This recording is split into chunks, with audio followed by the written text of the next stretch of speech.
Juste, je vais juste reprendre un tout petit peu ce que j'ai dit ce matin concernant les modalités. Pour ceux qui n'étaient pas présents ce matin, en fait, ce qu'on vous propose, donc, c'est une session de 2 heures de visio, et pour essayer avec 3 présentations qui seront plus détaillées par Fred. Ce qu'on vous propose, c'est que pour rendre cette session un petit peu plus interactive, vous n'hésitiez pas à prendre la parole, interrompre une présentation pour poser des questions, faire des commentaires, etc. On est là pour échanger le plus possible, donc n'hésitez pas. Si vous voulez lever la main, on essaiera de veiller à vous donner la main, à vous donner la parole immédiatement, mais sinon vous pouvez aussi prendre tout à fait la parole directement. Michel, je vois ton message. Je pense que... Attends. Normalement, Michel... ouais. Yann, t'es invité aussi. Pardon, t'es pas invité, bien sûr, t'es invité, mais normalement... C'est bon, voilà. Ok. Bon.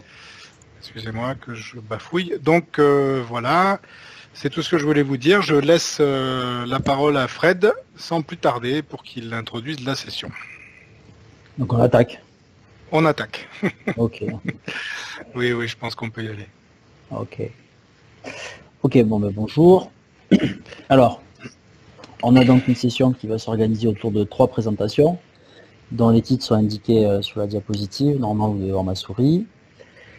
Donc je vais faire la première qui parle essentiellement de la compétition ou du couplage entre les forçages météo-marins et la dynamique de l'aquifère. Et en particulier, pour cette séance-ci, on fera un point sur la chaîne de modélisation qui a été mise en place et qui est amenée à être couplée avec le modèle global d'aquifère.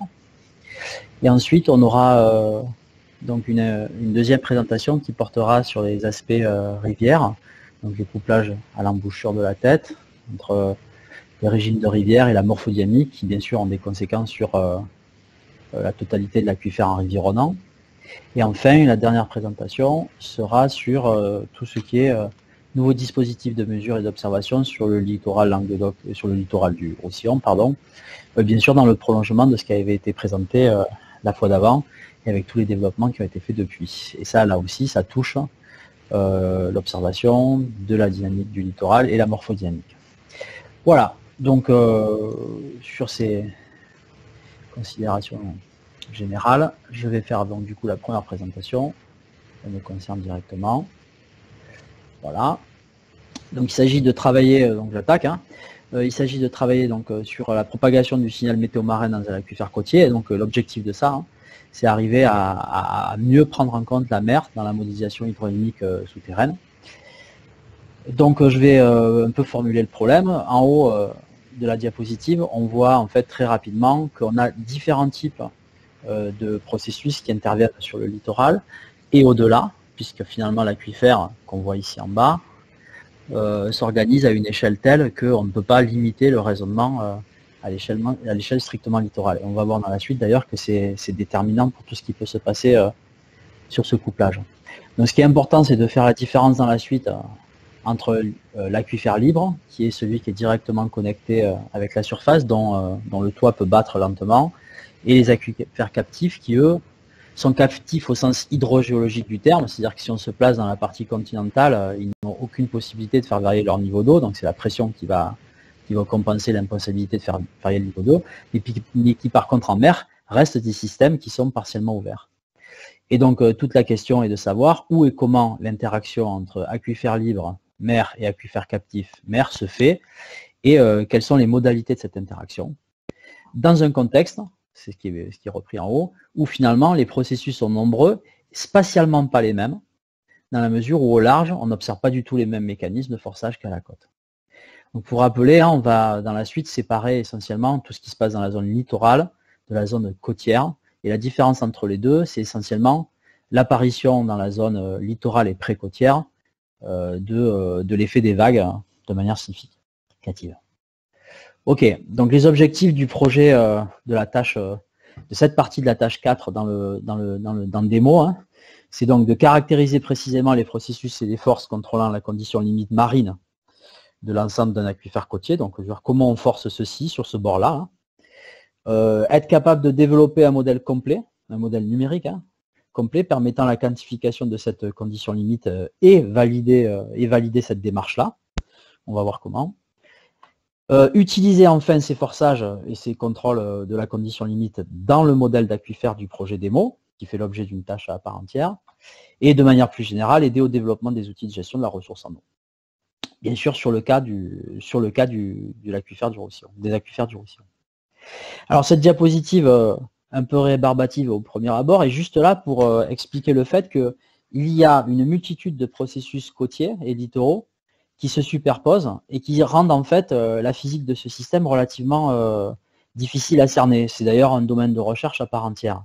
Donc la première chose que je vais m'appliquer à faire dans la présentation, c'est essayer en fait de supprimer cette diapositive et de voir et d'expliquer proprement quels sont les mécanismes qui, pour sûr, agissent sur l'aquifère et sous quelle forme.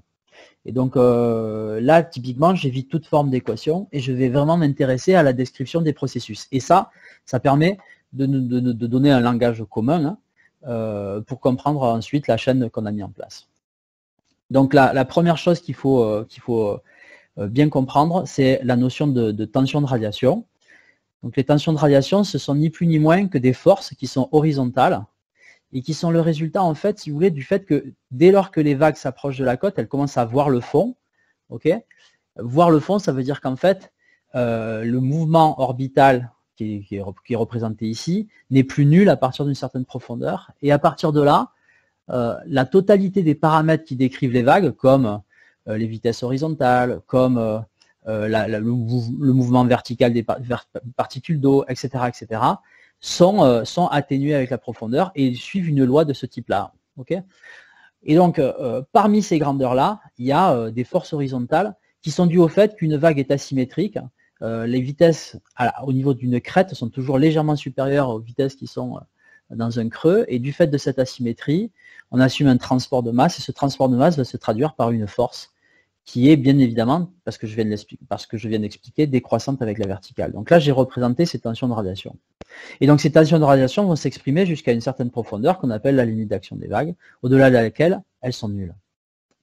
Alors là où c'est intéressant, c'est que ces tensions de radiation ne sont pas du tout proportionnelles aux mouvements orbitaux et donc ne s'expriment pas sur la même tranche d'eau. Elle est beaucoup plus réduite. Vous avez par exemple ici une représentation des taux d'atténuation avec, vous voyez, des choses qui deviennent nulles dans 8, 10 mètres, 15 mètres d'eau maximum, quoi. Donc bilan des courses, il faut imaginer déjà que le forçage par la mer vis-à-vis des forces horizontales qui sont générées est de deux types. En surface, on va avoir des forces qui sont significatives, qui vont être rapidement limitées, et en profondeur, elles n'existent quasiment plus. Donc quand on oppose à ces forces un flux sortant, puisque le flux est très généralement sortant, alors évidemment, ce flux va préférentiellement être bloqué en surface et pas du tout en profondeur. On peut donc avoir des régimes complètement différents sur l'aquifère libre et sur une partie des aquifères captifs, voire la totalité des aquifères actifs, voire même la base de l'aquifère libre, selon où est cette profondeur-là. Le deuxième point qu'il faut... donc là, j'ai parlé de force. Et là, maintenant, je parle d'une chose qui n'a rien à voir, c'est une question de niveau. Il se trouve que pour un certain nombre de raisons, le niveau d'eau varie à la côte et au large. Donc les raisons de variation de niveau, elles sont relativement connues, en tout cas intuitivement tout le monde les appréhende.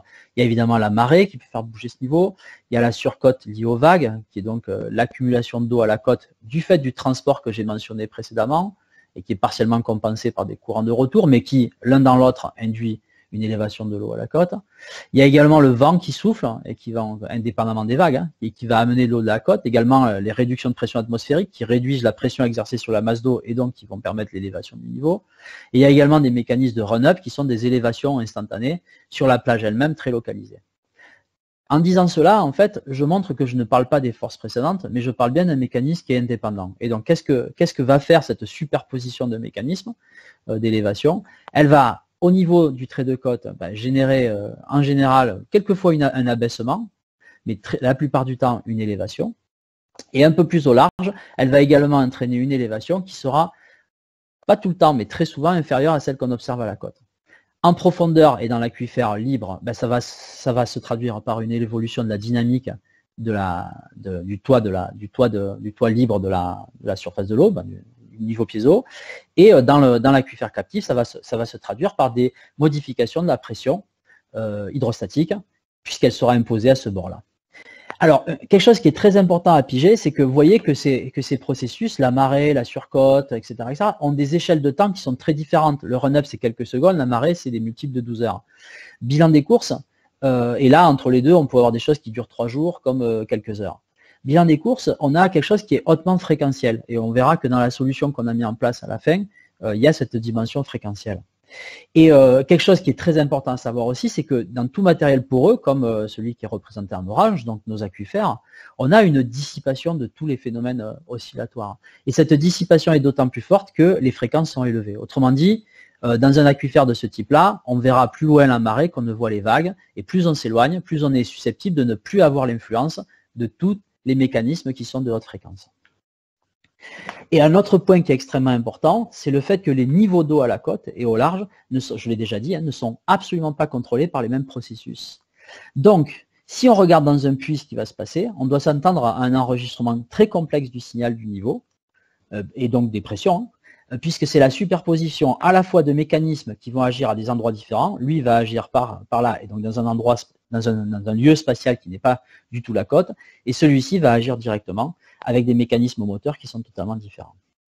On va donc se retrouver dans des situations qui peuvent être complexes. Je vous en prends deux par exemple. Vous avez donc ici le niveau en pointillé gris mou, vous avez le niveau au repos total, et vous avez ici une augmentation du niveau dû à je ne sais quoi, peu importe. Si on est au-dessus du niveau d'équilibre de la nappe, alors on crée un gradient qui est orienté dans le sens mer-terre, et donc on va, par principe d'écoulement, générer ou favoriser en tout cas une circulation vers l'intérieur, qui va s'opposer par exemple au gradient hydraulique habituel qu'on trace sur toutes les cartes et qui est lui évidemment sortant.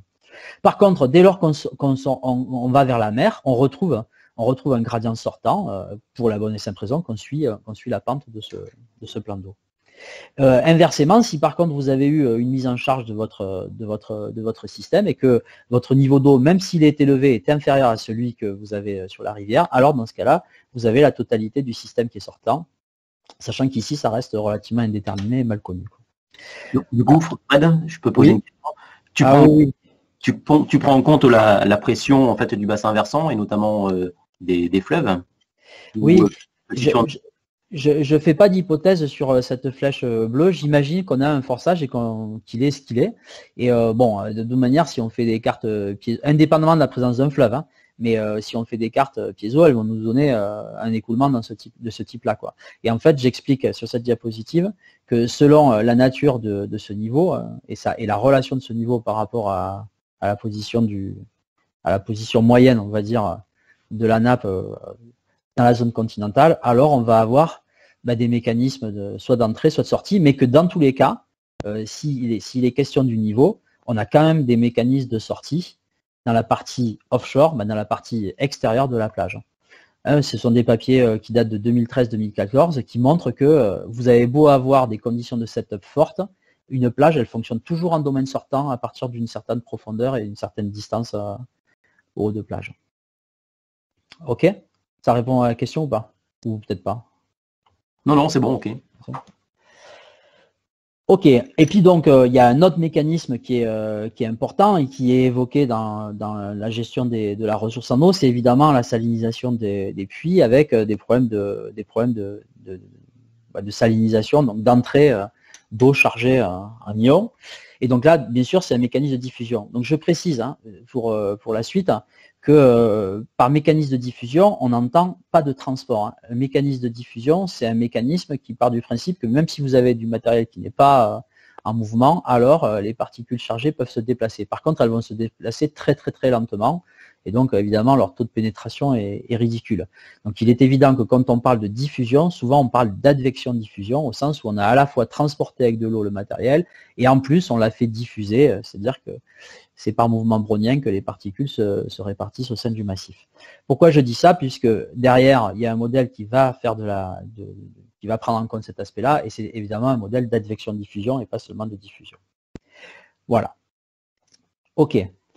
Dernier point, en ce qui concerne cette présentation, il y a quelque chose qui est souvent, qui peut être négligé, mais qu'il ne faut pas perdre de vue. On en a parlé un petit peu ce matin. Donc, je décris rapidement cette diapositive. Vous avez ici, donc, en couleur, sauf le rouge, un profil de plage, tel qu'il peut être aujourd'hui, par exemple. Et si on a une augmentation du niveau marin moyen sur le long terme, comme par exemple marqué par cette courbe rouge, alors il y a un principe de conservation, toute chose étant égale par ailleurs, le volume de sédiments restant le même, pas de perte et compagnie, qui dit que le littoral va se reconstruire à l'identique, si les régimes de vagues sont restés les mêmes. Mais par contre, comme il a voulu se reconstruire à l'identique, il a dû nécessairement reculer. Donc là, vous avez la montée et là, vous avez le recul. Cette flèche-là, c'est le recul et cette flèche-là, c'est la montée. Et il a reculé de telle sorte que le volume que vous avez au-dessus de la courbe rouge soit égal au volume libéré qui est sous la courbe rouge. Autrement dit, vous avez maintenu sur un profil le volume de sédiments. Qu'est-ce que ça a comme conséquence pour le littoral? Sur un puits qui était côtier à une certaine distance de la côte, vous voyez que la distance est réduite et donc une même montée du niveau de l'eau a augmenté évidemment le gradient d'autant. Donc la dynamique et la relation avec les efforts en mer et le niveau en mer est complètement perturbée par ce recul. Il est évident que si on s'intéresse à des scénarios d'évolution ou des effets de la mer à 50 ans sur les nappes, eh bien, il faut tenir compte de cette évolution. Et c'est en ceci où l'hydrodynamique et la morphodynamique se rejoignent, puisqu'il y a toute une partie du projet qui s'intéresse aux aspects morphodynamiques, voire les présentations qui suivront. Ok. Donc en particulier, ce phénomène peut avoir comme effet l'augmentation de la pression hydrostatique au niveau des puits et l'augmentation des forces exercées sur les puits et des effets de diffusion. Vous êtes moins loin, donc la diffusion va être plus efficace. Ok, c'est particulièrement vrai pour l'aquifère libre, mais ça peut avoir un certain sens pour les aquifères captifs en dessous s'ils ne sont pas trop faussons. Pour les aspects exutoires des fleuves, là on est un peu au-delà de ce qui peut être fait dans cette présentation et donc c'est les présentations suivantes qui évoqueront le problème.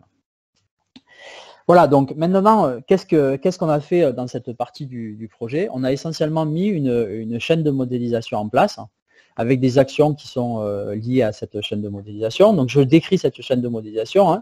L'idée, c'est une première action qui consiste à la génération de scénarios prospectifs. Donc ça a fait l'objet d'un rapport, le L20 là, contractuel qui est terminé. Okay. Ensuite, il y a une action B et une action C qui sont liées et qui consistent en fait à réaliser le travail de couplage local et un peu simplifié de l'hydromorpho côtière et littorale avec la réponse groundwater d'un puits. Alors pourquoi ces deux actions sont couplées? Puisque la première, c'est le calcul lui-même et la deuxième, c'est la validation. Ces outils n'existent pas. Donc il fallait les inventer un peu là. Et donc si vous voulez, il fallait une phase de validation, il faut une phase de validation qui est pour le coup en cours avec le développement. Mais par contre, ce qui est très important, c'est que cette action B et cette action C forment un code numérique, mais un code numérique sur un aquifère qui est simplifié, à savoir quelque chose qui est homogène, isotrope, etc., qui ne présente pas toutes les subtilités liées à la géométrie d'un aquifère réel. Et donc, la quatrième action, c'est de dire, finalement, on va uniquement récupérer dans ce code ce qui permet de définir la condition limite de l'aquifère et on va l'insérer dans un véritable outil de modélisation hydro, groundwater, qui est celui qui est décrit dans la tâche hydrodynamique et qui fait l'objet du rapport L24 dont il sera question demain matin, entre autres. Voilà, donc ça c'est grosso modo la chaîne. Ce que je vais faire maintenant, c'est vous présenter en détail ce qui a été fait sur l'action A, puisque ça n'a pas été restitué jusqu'à présent, et je vous montrerai où on est né sur l'action B et C, afin de voir ce qui sera, je l'espère, fait dans les mois à venir sur l'action B. Ok, donc l'action A, elle a été faite, donc c'est BRL a fait des modélisations grande échelle, et nous avons relayé sur des modélisations plus petite échelle, donc c'est un couplage que je vous décrirai juste après. Donc la zone de travail est celle qui nous intéresse, avec en particulier un zoom ici sur la zone de Saint-Cyprien, puisque c'est là où nous avons le point d'Emmer qui va évidemment servir de point de validation de la donnée. Donc sur ce domaine-là, on a fait un maillage assez fin, et on s'intéresse, donc on a une cartographie de la modélisation marine. Et en plus, on a étudié plus précisément un profil qui est au droit en fait de l'installation d'Emmer, qui est situé ici au niveau de ma souris, et qui évidemment a fait l'objet de toutes les attentions. On a essentiellement raisonné ou présenté, réfléchi sur ce profil-là. Donc au niveau des forçages, qu'est-ce qui a été fait? On a utilisé une base de données Marc de l'Ifremer, qui offre de la simulation grande échelle méditerranéenne, et on a utilisé un point d'extraction au droit de Saint-Cyprien avec des séries temporelles sur une certaine période, qui est la période test du projet à peu près. Là vous avez un extrait sur une grosse semaine, je crois. Et par ailleurs, on a utilisé à Port-Vendre le niveau d'eau entre guillemets au repos, c'est-à-dire filtré par la présence du port, et on a reconstitué un signal de marée à partir des harmoniques qui sont disponibles sur un certain nombre de villes côtières. Base de données du CHOM. Voilà, donc vous avez l'essentiel des deux forçages, un forçage de niveau et un forçage de vague. On n'a pas tenu compte du vent et ça peut être une critique de la démarche. Les résultats qu'on obtient à partir d'un modèle qui résout l'action des vagues, c'est-à-dire un modèle de type Swan ou Télémac, c'est la même chose, on a fait tourner les deux en fait en pratique, apporte un certain nombre de résultats. Alors déjà qu'on peut facilement valider en comparant la grande échelle Marc avec les résultats du modèle, sachant que le modèle est bien mieux résolu que la grande échelle Marc évidemment. À partir de ces premiers résultats, on peut confirmer le fait qu'on a une limite d'action des vagues autour de 60-70 mètres, quelles que soient les conditions qu'on peut raisonnablement observer sur la zone. Et ça nous donne quelque chose. Ça nous dit qu'à partir de 60-70 mètres, il n'y a en aucun cas aucun effet de la vague sur le littoral. Et donc, voir la diapositive que j'ai présentée au départ, il n'est plus question d'imaginer de contribution de la mer sur l'aquifère. Donc, ça ne peut être que sortant et classiquement opposé, l'écoulement sortant se voit uniquement opposer la pression hydrostatique de la colonne d'eau à une profondeur donnée. Par contre, de la même manière, les tensions de radiation, donc ces forces horizontales dont je parlais tout à l'heure, peuvent être calculées à l'échelle de ces cartes, d'accord. Et donc, dans les bathymétries intermédiaires, typiquement cette zone-là, le 0,15 mètres, peuvent être calculées partout et donc constituer une partie de la condition limite qui s'oppose à l'écoulement du niveau. Donc rien qu'avec ce type de résultat, on est capable de produire en fait une certaine forme de condition limite au problème. Voilà. D'autres résultats du même genre qui sortent de ce type de simulation, c'est évidemment des profils, donc sur le profil que j'ai indiqué, avec l'évolution de la hauteur des vagues, ça c'est la topo, et l'évolution du niveau. Alors pourquoi je les montre? Juste parce que juste après je vais vous montrer autre chose, je vais vous montrer les scénarios prospectifs. Et donc qu'est-ce que ça veut dire ces profils? Ça veut simplement dire qu'on voit qu'il y a une grosse variabilité de ces signaux, finalement dans les 500, 600, 700 derniers mètres, on va dire le dernier kilomètre, et qu'au-delà de cette distance-là, on est sur des régimes qui sont très moyens. En tout cas, sans variabilité spatiale.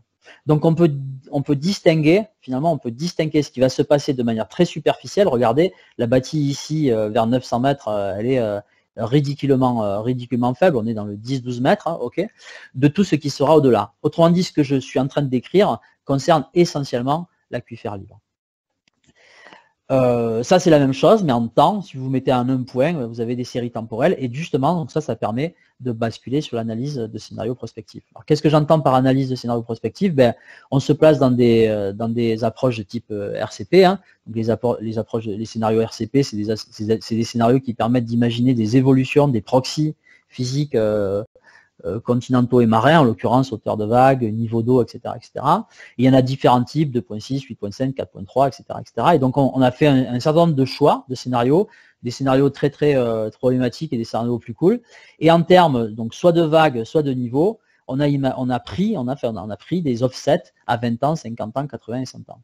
Et donc on refait tourner les simulations avec ces perturbations sur ces périodes de temps, et on regarde, et là c'est simplement un exemple, la différence en fait qu'on a dans ces scénarios à venir avec les scénarios équivalents actuels, et la différence entre les deux. Donc là typiquement vous avez, voyez, une petite perturbation du niveau, et là typiquement vous avez une variation négative de la hauteur significative des vagues. Et bien ces scénarios-là, ces perturbations nous permettent de mesurer, si on les transforme en tension de radiation, si on les transforme en niveau, donc nous permettent de mesurer les perturbations de la condition limite qu'on applique sur l'aquifère.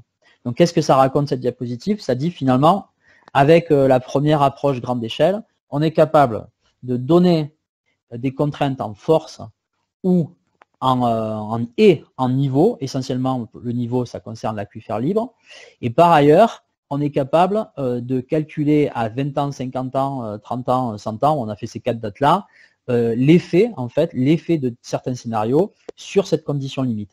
Bilan des cours, s'il y a une analyse avec le modèle hydrodynamique groundwater complet développé au BRGM, s'il y a des analyses prospectives, on peut tout à fait montrer quelle est la contribution de la mer ou tester quelle est la contribution de la mer à ces horizons temporels. Fred, ouais. Question. Donc là, tu montres pas justement des résultats de ces projections, a priori. Des projections de quoi? Là, c'est des scénarios, des projections à 20, 30, 50 ans, 100 ans. Alors ici, par exemple, il y a donc de ce côté-là, c'est la variation du niveau, le delta du niveau, ok. Et là, ça a été coupé, désolé, mais c'est la même échelle que sur la diapositive. Tu as le delta sur la hauteur de vague, ok. Et donc ce qu'on voit là, ça c'est le résultat d'une différence. Tu as sur cette diapositive là, sur ce schéma-là, tu as à la fois le calcul avec les conditions normales, le calcul avec les conditions projetées dans un scénario RCP. Et la différence entre les deux. Et en fait, on représente la différence entre les deux. J'ai pas représenté les scénarios. Oui, ça, ok. Après, ça n'a pas d'intérêt. Ça n'a pas d'intérêt pour moi en tout cas, ça n'a pas d'intérêt de les présenter dans la mesure où en fait, il faut utiliser ceux qui vont être utilisés dans les scénarios prospectifs du modèle hydrodynamique groundwater. Non, mais c'était pour piger parce que j'ai l'impression que ce que cette figure suggère, c'est qu'éventuellement, dans la zone proche côtière ou des faibles profondeurs, en fait, on aurait une diminution finalement, si j'arrive à bien comprendre, dans la situation future, une diminution un delta négatif, tu veux dire, ça diminue dans le futur, c'est ça que j'ai pas compris. Oui, tu peux. Alors effectivement, donc là je vais revenir en arrière. Je vais venir peut-être pour illustrer ça. Ici, au pire, c'est pas la diapo se prête pas à ça, mais j'essaie d'expliquer là. Okay. Si tu as des forçages qui deviennent beaucoup plus forts, en fait, en particulier si par exemple tu as un niveau d'eau accru, ok, et des hauteurs de vagues qui sont plus significatives, tu vas effondrer les vagues un peu plus au large. Enfin, le déferlement va se déclencher plus tôt. Si le déferlement se déclenche plus tôt, tu as un niveau résiduel derrière qui fait que tu peux avoir finalement une diminution du setup. Ok.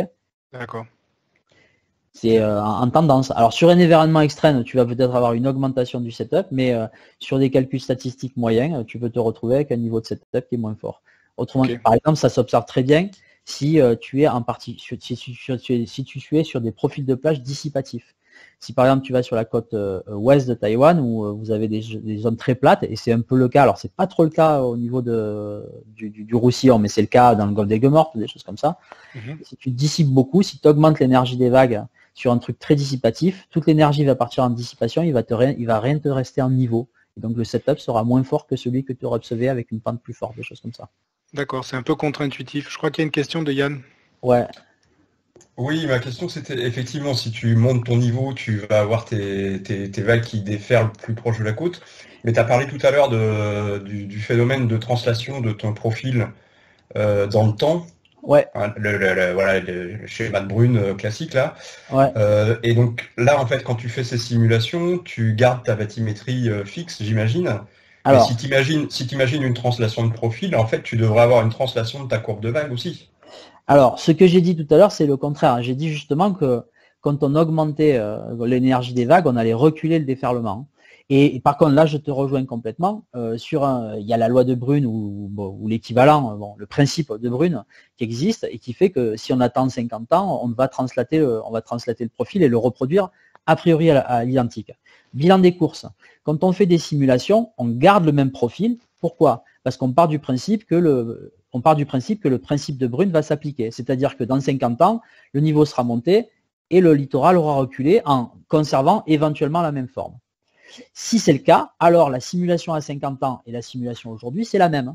Par contre, si entre maintenant et 50 ans, l'énergie des vagues a augmenté, à 50 ans, la position du déferlement sera plus au large qu'elle ne l'est aujourd'hui. Voilà le raisonnement.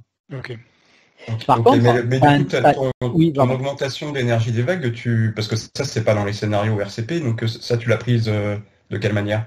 Alors si, tu l'as dans les scénarios RCP. Tu as niveau d'eau et augmentation des régimes de vagues en direction et en intensité.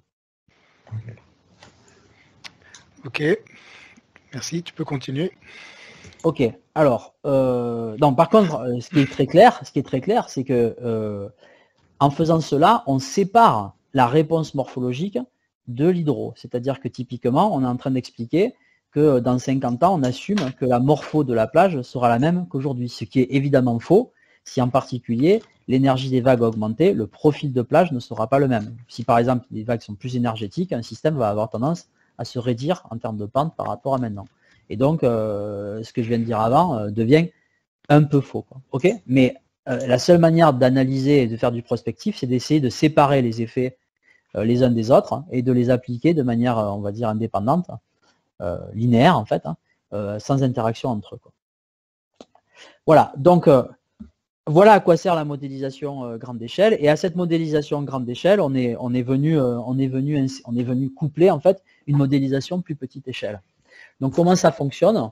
Donc là, on passe dans l'action B, hein, donc je fais un état ici sous juste 3 diapos. Donc on a les forçages dont je viens de parler, qui vont nourrir un solver qui permet de calculer les vagues et le niveau, la dissipation et le déferlement à la côte et de manière plus fine. Et par ailleurs, qui permet de nourrir en fait le calcul de la morphodynamique long terme, un solver qui calcule la morphodynamique long terme, en particulier ce que je viens de dire ou ce dont on vient de discuter avec Yann. C'est-à-dire la position du trait de côte, la modification du profil de plage, etc. etc. L'ensemble de ce matériel est utilisé ensuite pour créer un solver qui, lui, crée les forçages du modèle Groundwater. C'est quoi ça ? Ben, c'est les tensions de radiation, le niveau et les pressions qui sont exercées sur les aquifères. Alors attention, hein, cette partie verte, on reste dans le domaine de l'hydrodynamique. Et la dernière étape, c'est soit on alimente directement le modèle global, celui dont on va parler demain matin, soit on donne ce forçage à un dernier solver qui, lui, réalise le calcul du couplage dans un contexte un peu isotrope, un peu simple, en prenant par ailleurs en compte un mécanisme d'advection-diffusion locale sur la plage. Donc en termes de développement, ceci et ceci c'est bouclé. Okay, ceci c'est bouclé depuis longtemps, c'est un code qu'on avait déjà créé et qui a été inséré. Et ceci c'est encore en cours de construction. Je vous montre en 2 diapositives rapidement juste ce qu'on a fait sur ces aspects-là. Là. En fait, on a fait essentiellement une analyse de sensibilité, c'est-à-dire que sur un profil du type la plage, donc là on est sur des distances qui sont ridicules, hein, vous voyez. Ok, pourquoi ? Parce qu'en fait, la modélisation porte sur une distance qui est beaucoup plus grande, mais il n'y a pas de sensibilité à ce que je vais vous montrer ailleurs. On est vraiment uniquement sur une sensibilité très côtière, très littorale. Et donc, en fait, ce qu'on a fait, c'est un ensemble de simulations avec cet outil qui permettent de tester tout un tas de mécanismes physiques qui existent et qui sont pris en compte dans l'outil. Et qu'est-ce qu'on remarque ? On remarque en fait qu'il y a une sensibilité qui reste très raisonnable à la mise en œuvre ou pas de ces physiques-là. Et donc, on a des solutions qui sont robustes vis-à-vis de la complexité des couplages et de la physique qui nous intéresse sur ce domaine. Ça, c'est valable. Excuse-moi, oui, il te reste 5 minutes, s'il te plaît. Ouais, ok. Ça, c'est valable aussi. Ça, c'est valable aussi. C'est valable aussi en spectral. Et pourquoi je parle du spectral ? Donc là, vous avez par exemple toutes les courbes se superposent, ce qui est plutôt bon signe. C'est un spectre, c'est-à-dire qu'en fait, vous avez ici des oscillations de fréquences variables et vous avez ici l'énergie qui est associée à ces oscillations. Donc là, par exemple, vous avez des oscillations de 10 secondes. Typiquement, c'est des vagues, ok ? Et puis là, vous avez des oscillations d'une demi-seconde, donc c'est beaucoup plus court. Okay, de 2 secondes, pardon, c'est beaucoup plus court. Et donc, ce qu'on voit, c'est que quelle que soit la physique qu'on met en œuvre, le spectre reste à peu près stable, ce qui est plutôt très rassurant pour la validation à venir du code, puisqu'il n'est pas très sensible à la physique. Pourquoi je vous montre les aspects spectraux ? Puisque je l'ai dit tout à l'heure au départ, toutes les ondes marines vont se propager dans l'aquifère et il est important qu'elles soient correctement restituées, puisqu'en fait, c'est une analyse spectrale, c'est une propagation spectrale du signal qui sera faite. Même chose avec la friction sur le fond, peu importe. En termes de validation, donc ça, c'est un travail qui reste devant nous. Pour valider, on a essentiellement la donnée de Demmer, ok. Et donc la donnée de Demmer considérée sur une année environ, ok. Et en fait, on la découpe en deux. On considère la première partie qui correspond à un essai de pompage, ok, essai de puits. Donc oui. Et donc ceci va nous permettre de voir en fait le comportement du modèle dans le cadre d'un contrôle local, actif et violent par l'homme. Et on a ensuite une autre partie du signal qui va être elle en régime régulier, c'est-à-dire bien sûr il y a des pompages mais ils sont plus loin, il y a une utilisation de la ressource et compagnie. Et on va voir sur un certain nombre de scénarios comment le modèle se comporte par rapport à ce signal. J'ai zoomé sur cette partie et on voit en particulier qu'on aura la possibilité d'étudier des événements un peu paroxysmaux comme ça, ou des événements où le niveau piézométrique est au plus bas, etc. etc. Ça, c'est une démarche qui est en cours. Il y a déjà eu l'année dernière Yann qui a présenté des résultats sur qu'est-ce que donnait ce signal in situ. On a fait tout un travail d'exploration de ce signal-là par ailleurs, mais en fait, c'est pas d'actualité pour l'instant. On le présentera en dernier lieu quand on aura rapproché ça de la modélisation, puisque c'est bien le but de cette partie du projet. Et enfin, et j'ai quasiment fini, l'intégration dans le modèle Groundwater global. Hein. Donc actuellement, on l'a répété ce matin, le modèle il est composé donc de 8 niveaux. Hein. Donc en bas des niveaux qui concernent le Plio, et puis en surface un niveau fin d'interface mère, un niveau quaternaire, un niveau fin interface quaternaire Pliocène. Il est évident que seuls les niveaux concernés, localisés au-dessus de la limite d'action des vagues, sont concernés par la condition limite dont je viens de parler, hein, toutes les dernières diapositives. Et il y a a priori deux choses à discuter avant de pouvoir transmettre le modèle vers le modèle qu'on a développé marin vers le modèle d'hydrosystème Groundwater. C'est comment on fait le transfert, comment se fait l'intégration, est-ce qu'on donne le code et on l'intègre dans le modèle, ou est-ce qu'on donne des forçages sous la forme de série temporelle. A priori, ce sera plutôt série temporelle. Et plus délicat, on a un problème de changement d'échelle à gérer entre les deux modèles. Le modèle marin est beaucoup plus résolu que le modèle Groundwater, et donc il va falloir être capable de le nourrir correctement. Ceci dit, j'ai donné des éléments tout à l'heure. On va sans doute utiliser le modèle de forçage grande échelle, d'une part, pour les aquifères les plus profonds, et pour l'aquifère libre, voire le premier aquifère captif, utiliser les derniers développements dont je viens de parler. J'ai fini, merci. Merci Fred, c'est parfait. Donc juste je précise que pour les histoires de modèles hydrodynamiques, là vous voyez qu'il y a des éléments que vous découvrez probablement pour certains. On ne peut pas parler de tout en même temps et il fallait bien organiser les présentations. Donc du coup on parlera plus en détail de ces questions de modèles hydrodynamiques qu'on a déjà évoquées ce matin, qu'on réévoque là, demain matin. Sandra, tu as une question? Je veux pas de questions sur le chat s'il vous plaît, comme ça on interagit mieux. Merci, vas-y Sandra. Oui, bonjour. Je voulais justement savoir quelle est la résolution spatiale du modèle marin, parce qu'effectivement, on a un problème de changement d'échelle. Oui, on peut la choisir. Disons que je vais faire une réponse de Normand. Désolé pour les Normands. On peut descendre, vu le coût, si tu veux, très faible de ce genre de simulation, on peut descendre très bas, on peut descendre à 1 mètre, quoi, tu vois. Par contre, en fait, la question, c'est quelle est la bonne résolution pour avoir la variabilité spatiale et temporelle, spatiale en l'occurrence, des grandeurs physiques auxquelles on s'intéresse. Et très honnêtement, à 10 mètres, on est très très très confortable, y compris pour décrire la variabilité de la condition limite dans l'aquifère libre. Et pour l'aquifère profond, on peut être à 50 ou 100 mètres, ça ne posera aucun souci. Donc là, je pense qu'on commence à être d'accord avec toi. Oui, effectivement, oui. Voilà. D'autres questions? Moi, j'en avais une, c'est un peu contre-intuitif, pas contre-intuitif, mais c'est intéressant, je trouve, moi, l'approche que tu proposes, dans la mesure où on voit cette différence de processus probable entre ce qui est la partie très proche de la surface, finalement, et ce qui est quelque chose de plus profond, et qui va peut-être venir discuter ou remettre un petit peu en question la vision classique qu'ont les hydrogéologues de l'interface entre l'eau douce et l'eau de mer, qui est ce fameux biseau salé, là, qui est essentiellement contrôlé par des différences de densité entre l'eau douce et l'eau de mer et de différences de niveau.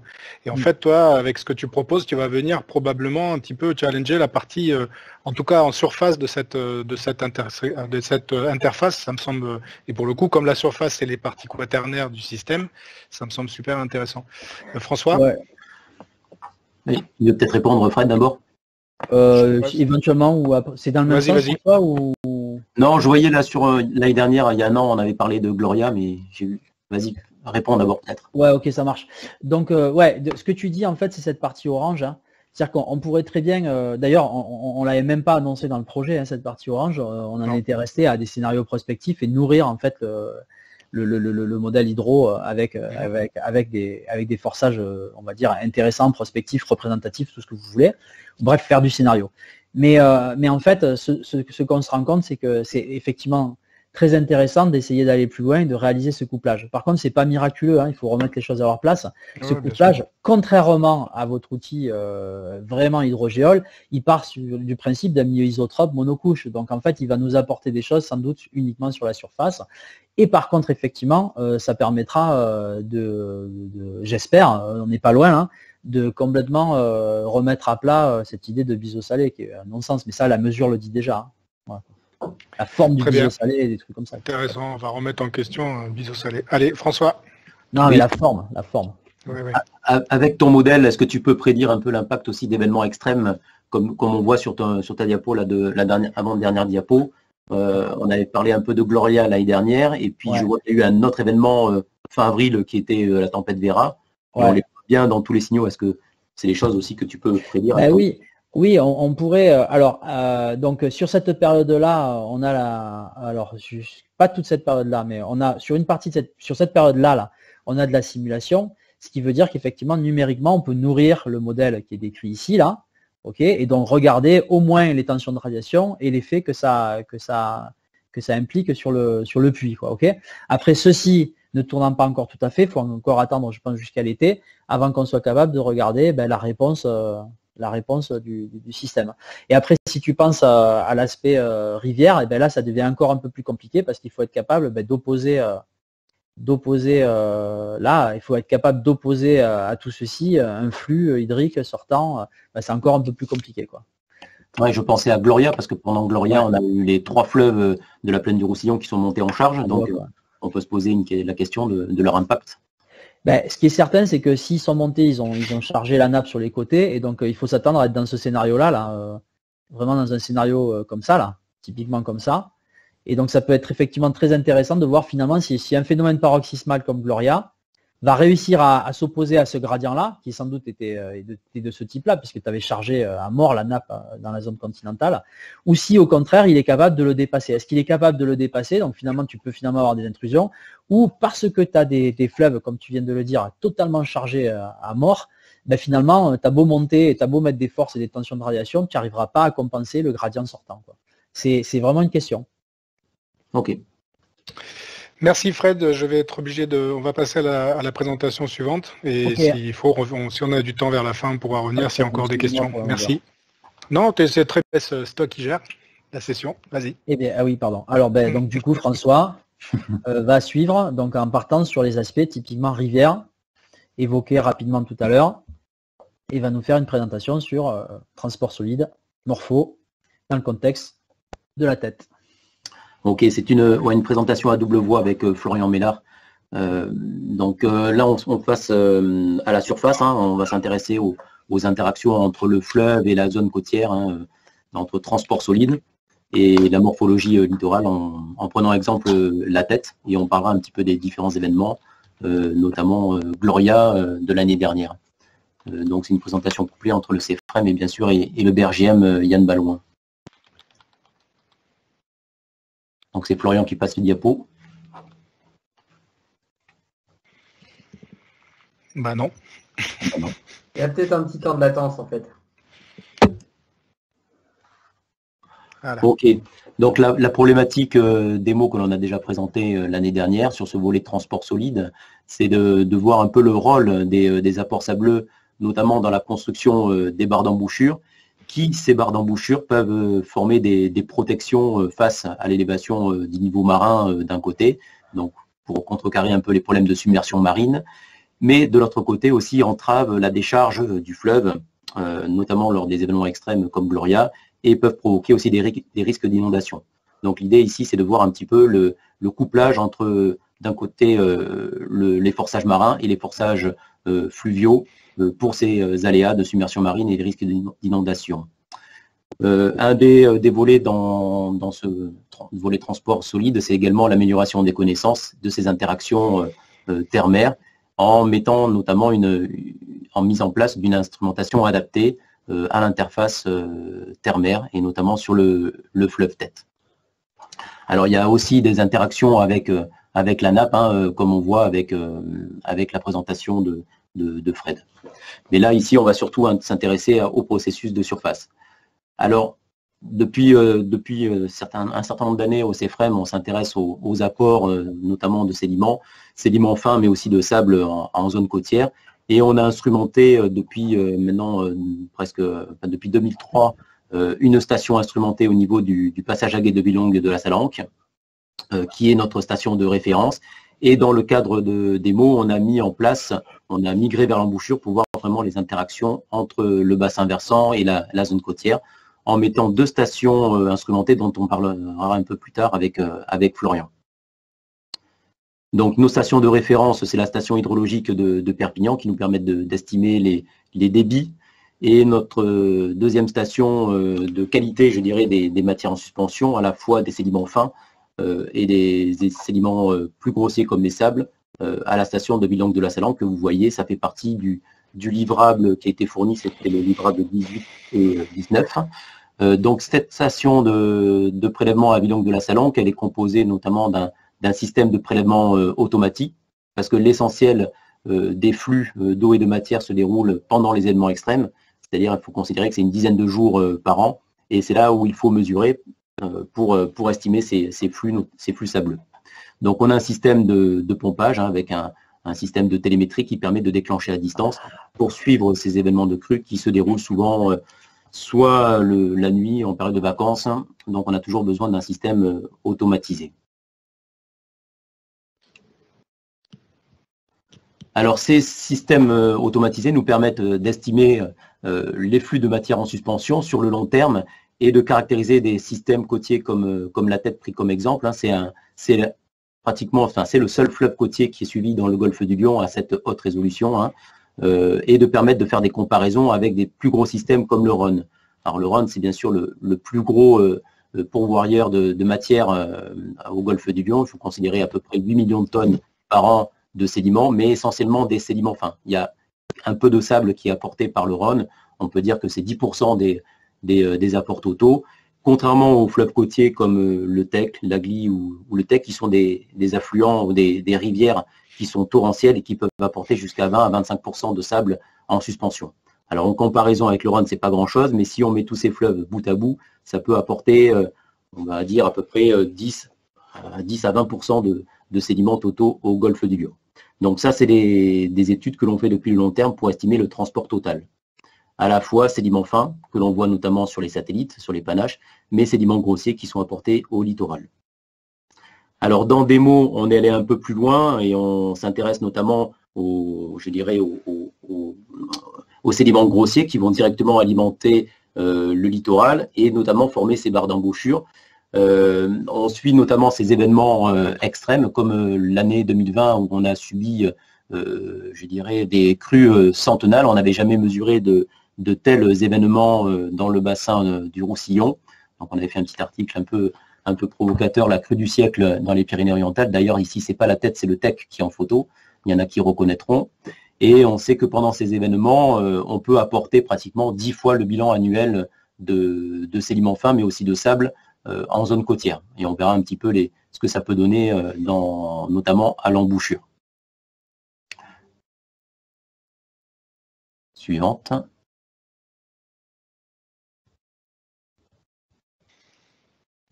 Ah, c'est une belle photo.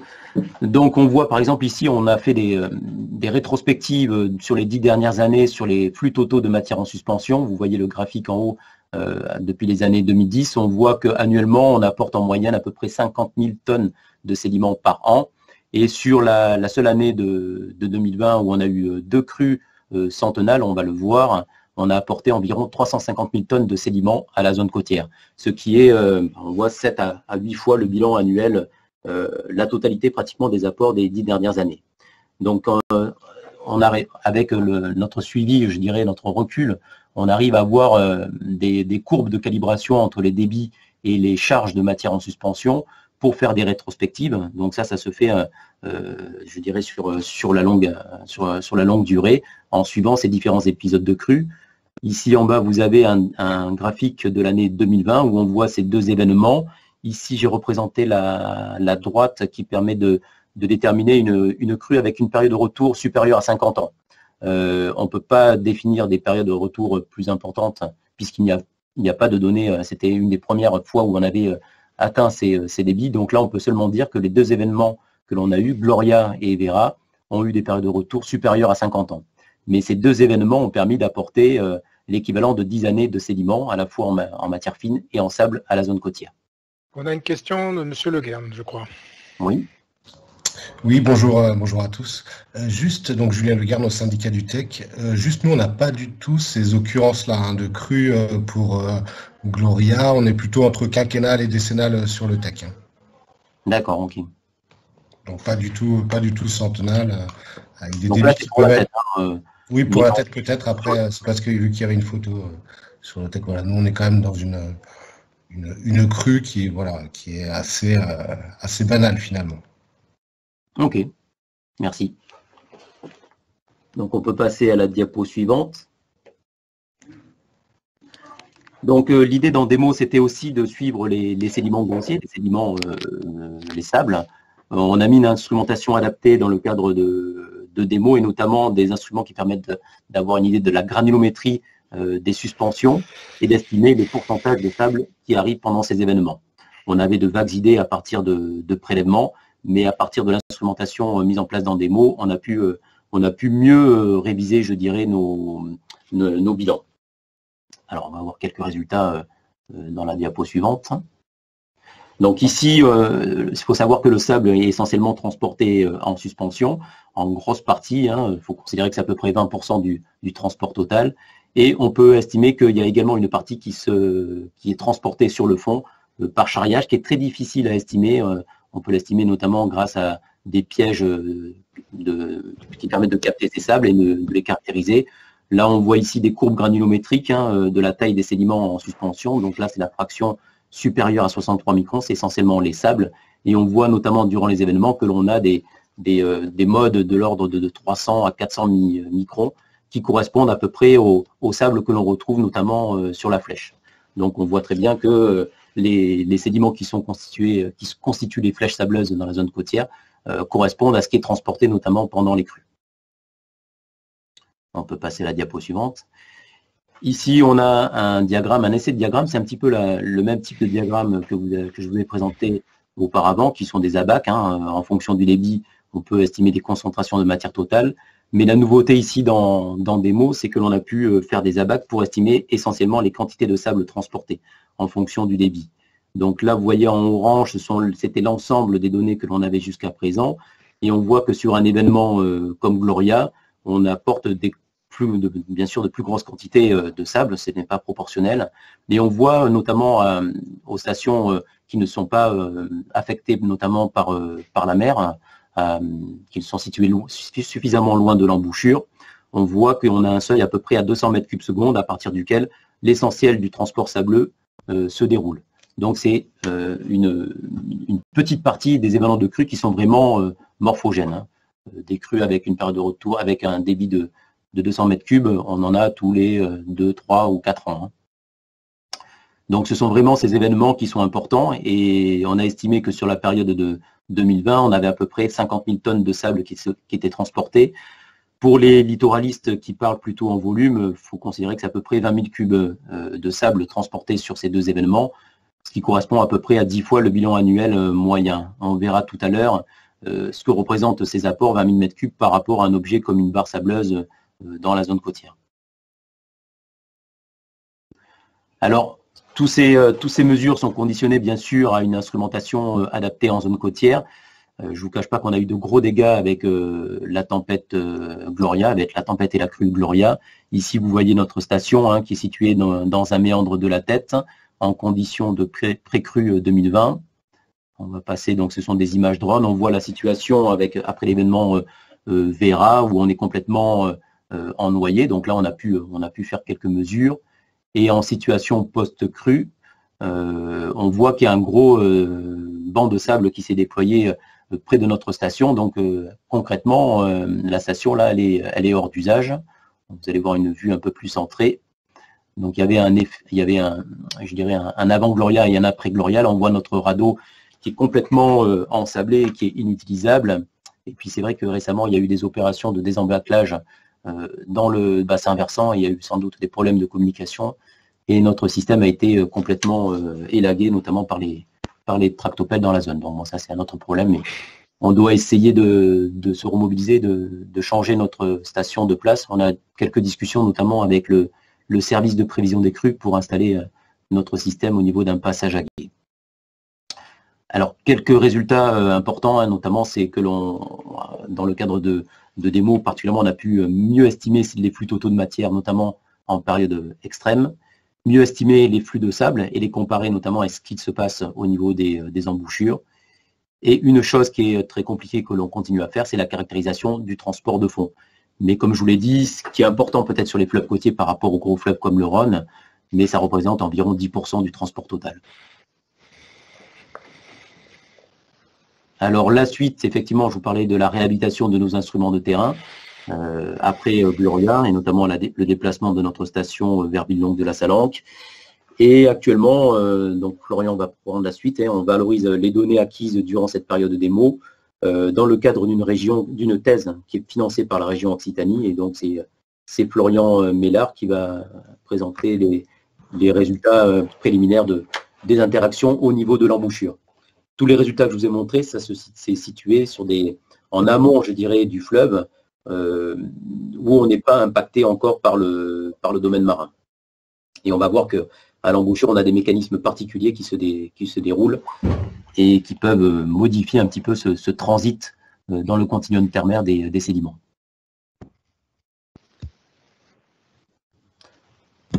Merci François. Donc moi je vais prendre la suite. Donc je vais vous parler dans cette partie du devenir du transport en zone d'embouchure et l'impact de la morphodynamique sur ce transport.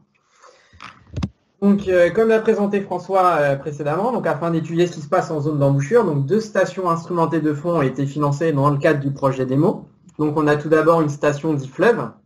Donc, c'est une station équipée d'un capteur de turbidité et d'un ADCP. Donc, grâce à ces 2 instruments, on peut avoir la hauteur d'eau ainsi que la vitesse, la direction des courants et la turbidité, par lequel on peut dériver les concentrations en suspension et assez proches du fond à 30 cm. Et enfin, une station mer a été mise en face à 10 mètres de fond, qui elle est équipée d'un appareil, d'un ADCP et d'un turbidimètre, qui nous permet d'avoir la pression, la vitesse et la direction des courants et surtout les paramètres de houle. Donc tous ces 2 instruments dans la continuité terre-mer nous permettent de mettre et de voir les différents forçages fluvio-marins, ainsi que les flux de matière qui arrivent et qui sont évacués au niveau de l'embouchure. Donc, si on s'intéresse tout d'abord au transport propre une fois que ça arrive à l'embouchure, donc dans le cadre du projet, on a pu suivre au total 4 événements concomitants de crue tempête. Donc, je vais tout d'abord vous présenter la crue d'octobre 2018, ici en bleu, et qui présente un système particulier d'évolution, puisqu'on a au départ un flux qui va évoluer lentement. Donc un flux de 0 à 3 kg par mètre carré par seconde pour des débits qui vont de 0 à 130 mètres cubes. Et on peut se rendre compte qu'au-delà de cette valeur seuil de 130 mètres cubes, on a une augmentation beaucoup plus rapide du flux de matière qui va augmenter jusqu'à 11 kg par mètre carré par seconde. Ce phénomène, on le retrouve exactement avec la crue d'octobre 2019, qui est ici en vert, mais qui a un comportement différent de celle de 2018, avec une évolution lente, comme précédemment, du flux de matière, mais cette fois-ci entre 0 et 200 mètres cubes. Et à partir de cette valeur de 200 mètres cubes, on va avoir un débit où le flux va augmenter beaucoup plus rapidement, et ici jusqu'à 10 kg par mètre carré par seconde. Donc il faut voir aussi la crue de novembre 2018, qui est ici en orange, et elle qui a un comportement complètement différent des autres crues, avec notamment des valeurs de flux inférieures à 2 kg qui s'étalent de 14 à 160 mètres cubes par seconde, et des valeurs qui sont comprises entre 4 et 10,3 kg par mètre carré par seconde pour des débits allant de 55 à 131 mètres cubes. Donc, comme on le voit sur cette figure, en fait, on a 3 crues. Ces 3 crues ont 3 comportements différents en termes de relation débit-flux de matière, et donc ça nous amène à nous poser la question de savoir quels sont les mécanismes qui peuvent expliquer ces différences. Donc concrètement, si on s'intéresse à un événement concomitant de crue tempête, donc d'un point de vue purement hydrodynamique, donc là je vous prends l'exemple de la crue d'octobre 2018. Donc on peut tout d'abord remarquer qu'au niveau de l'embouchure, on a entre le 14 et le 16 une montée d'eau selon 5 augmentations successives. Ces 5 augmentations peuvent être reliées tout d'abord donc à l'augmentation du niveau marin, donc provoquée par la surcôte et le déferlement des vagues, et dans un second temps par les apports de la crue mis en avant par les augmentations du niveau d'eau au pont Joffre. Ce niveau d'eau va diminuer par la suite très rapidement, et comme on peut le voir avec la troisième figure, il est accompagné d'une augmentation rapide de la vitesse des courants dans la colonne d'eau, donc jusqu'à pratiquement 1 mètre par seconde, qui est permis en fait par la diminution de la hauteur significative de la houle, au niveau de au niveau marin, et le changement morphologique de l'embouchure. Concrètement, c'est assez compliqué peut-être à voir comme ça, mais si on synthétise ce qui se passe donc en termes d'hydromorphodynamique pendant ce type d'événement concomitant donc de crue tempête, on a tout d'abord en fait l'action de la tempête marine qui, avec l'augmentation rapide de la houle, va provoquer une augmentation du niveau marin en zone côtière. Cette élévation, donc en plus du déferlement des vagues, va conduire à un franchissement de la flèche sableuse par les eaux marines. Et ce franchissement va participer à augmenter le niveau d'eau côté fleuve. Donc on a ici le cas où on va plutôt avoir au départ de ce type d'événement un forçage marin donc sur notre flèche sableuse. Du côté du fleuve, on a aussi une augmentation, donc des apports fluviaux avec l'arrivée de la crue, qui en général est un peu décalée par rapport à notre événement de houle. Donc ce qui continue toujours à augmenter le niveau d'eau fluviatile et à l'apport de sédiments qui vont alors se retrouver entre guillemets bloqués en zone d'embouchure. Donc là, on se retrouve avec un nouveau forçage qui va se mettre en place sur la flèche sableuse, c'est celui du fleuve. Donc là, on a deux forçages qui s'opposent et qui ont un impact de chaque côté sur la flèche. L'augmentation d'eau à l'embouchure peine en fait à se déverser en mer à cause de cette fameuse flèche, mais également de la surcôte et de la houle. Donc la compétition entre le fleuve et la mer va s'installer et ça va conduire à la destruction brusque de la flèche sableuse lorsque l'un des deux forçages va l'emporter sur l'autre. Ça permet alors le déversement donc, de l'eau accumulée et l'expulsion des sédiments qui sont présents dans notre zone d'embouchure. Concrètement, c'est un peu comme un effet de chasse d'eau, c'est-à-dire qu'on a tellement de pression, ça casse et il y a tout qui part d'un coup. Alors, à titre informatif, c'est d'ailleurs donc pendant ce type d'événement, donc avec l'événement Gloria, où pendant la destruction de la flèche sableuse, donc si on regarde la troisième figure, on a une augmentation brusque des courants. Et c'est pile à ce moment-là donc qu'on a perdu notre instrument de fond. Alors que pourtant, quand on regarde au niveau des hauteurs d'eau, on était tout simplement tout au début de l'événement. Donc ça a été arraché au début de l'accélération des courants. Suite, on a pu le voir avec des images terrain à la rupture de la flèche côté nord. En fait, on était dans une configuration, on avait une flèche au nord et aussi une flèche au sud. Donc cet événement, il a été particulièrement exceptionnel, puisqu'on a enregistré des débits allant jusqu'à 1300 mètres cubes par seconde. Donc, ce qui nous fait dire que c'est une crue au moins 50 tonales. François a dit 100 tonales, ça c'est ce qu'on pense, mais en termes de données, on ne peut pas remonter à plus de 50 ans. Donc, pour être prudent, on va dire 50 nales au minimum, quoi. Et enfin, donc, on a eu des hauteurs significatives de la houle qui ont été jusqu'à 6 mètres, ce qui est typique de tempêtes que l'on peut retrouver environ tous les 8 ans donc, dans notre zone. Donc comme je l'ai dit, durant cet événement, on a eu de nombreuses pertes matérielles. On a eu la station de mesure qui a été inondée 2 fois. On a eu l'arrachement du système de la station fleuve. Et on a eu quelques dégâts en mer sur notre bouée de transmission. Donc il faut savoir qu'on a, avec le contexte sanitaire actuel et tout ce qui a pu se passer, donc les stations de fond ont été remises en service il y a très peu de temps. Donc d'où le manque de données pendant une grosse période. Le fleuve a été remis en novembre 2020 et la mer en janvier 2021. Mais outre l'impact en fait matériel, cet événement donc a été particulièrement morphogène parce que comme on peut le voir donc sur ces deux images satellites, il a conduit à la destruction complète de la morphologie de la zone d'embouchure, donc avec la destruction de la flèche côté nord et de la flèche côté sud. Initialement, il y avait environ 7000 mètres cubes de sable, en termes de volume, bien sûr, de sable immergé. En plus donc, de détruire notre morphodynamique de l'embouchure, il y a eu de gros changements dans la bathymétrie, donc avec une perte en moyenne d'une épaisseur de sédiment de 50 cm. Et surtout, on peut le voir entre ces deux images, la transformation d'un système avec un chenal principal qui était plutôt situé sur la partie nord. Et suite à Gloria, on s'est retrouvé avec un système dont le chenal principal finalement s'étend sur tout le lit du fleuve, avec une profondeur en moyenne d'1,50 m. Donc ça a été la sortie à la fin de l'événement Gloria. Donc il faut savoir que suite à l'événement Gloria, il y a eu un deuxième événement de crue tempête, donc la fameuse tempête Vera dont François vous a parlé, donc qui était en avril-mai 2020. Et malheureusement, donc cet événement-là, on n'a pas pu le suivre. Déjà, premièrement, faute de matériel qui avait été arraché par Gloria, et aussi c'est tombé en plein milieu du confinement. Donc avec la crise sanitaire, on a pu observer les débits. On sait qu'on est monté jusqu'à 900 mètres cubes secondes, mais on n'a pas de données terrain, on va dire. Pratiquement tout a été annulé. Par contre, suite à ces deux événements vraiment morphogènes et assez particuliers, donc on a pu suivre la reconstruction progressive de la flèche sableuse, qui, comme on peut le voir sur cette série d'orthophotos donc réalisées par drone, a progressé au fil du temps, donc du nord vers le sud, jusqu'à atteindre un maximum en janvier 2020. Les événements de tempête qu'on a rencontrés dernièrement avec de forts épisodes de houle ont conduit donc à commencer à détruire la partie la plus fine et la plus au sud de la flèche sableuse. Donc entre janvier et mars, on a la flèche qui commence à remonter un peu vers le nord.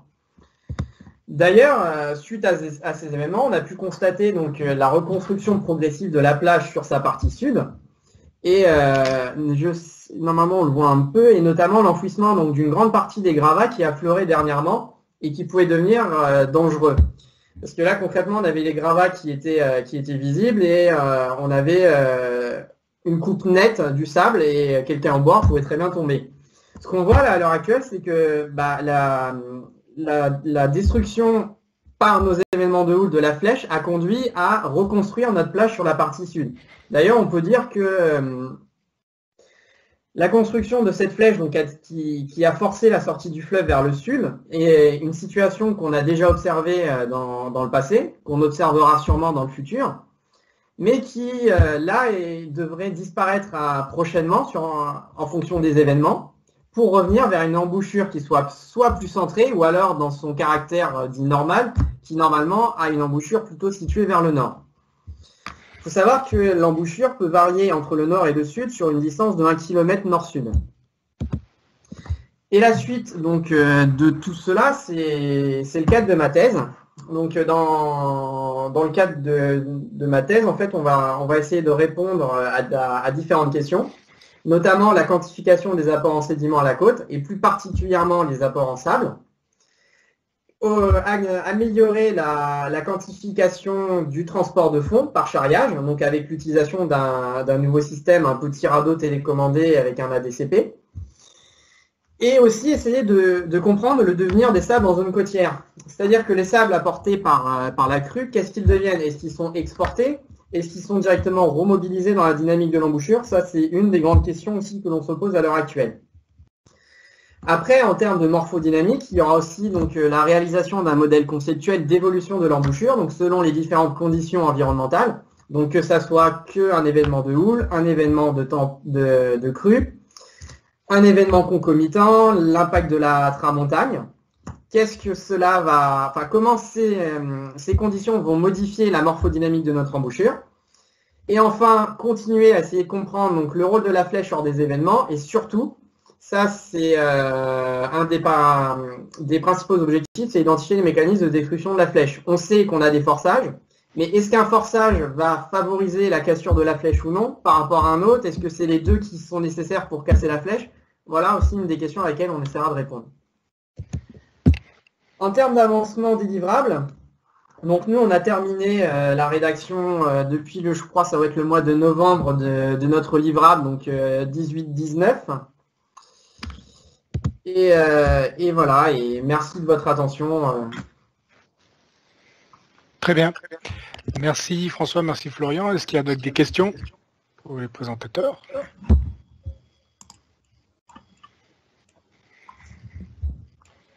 C'est pas l'horaire le plus facile de passage pour vous, hein, je suis désolé, l'heure de la sieste, mais bon. Moi j'en ai une.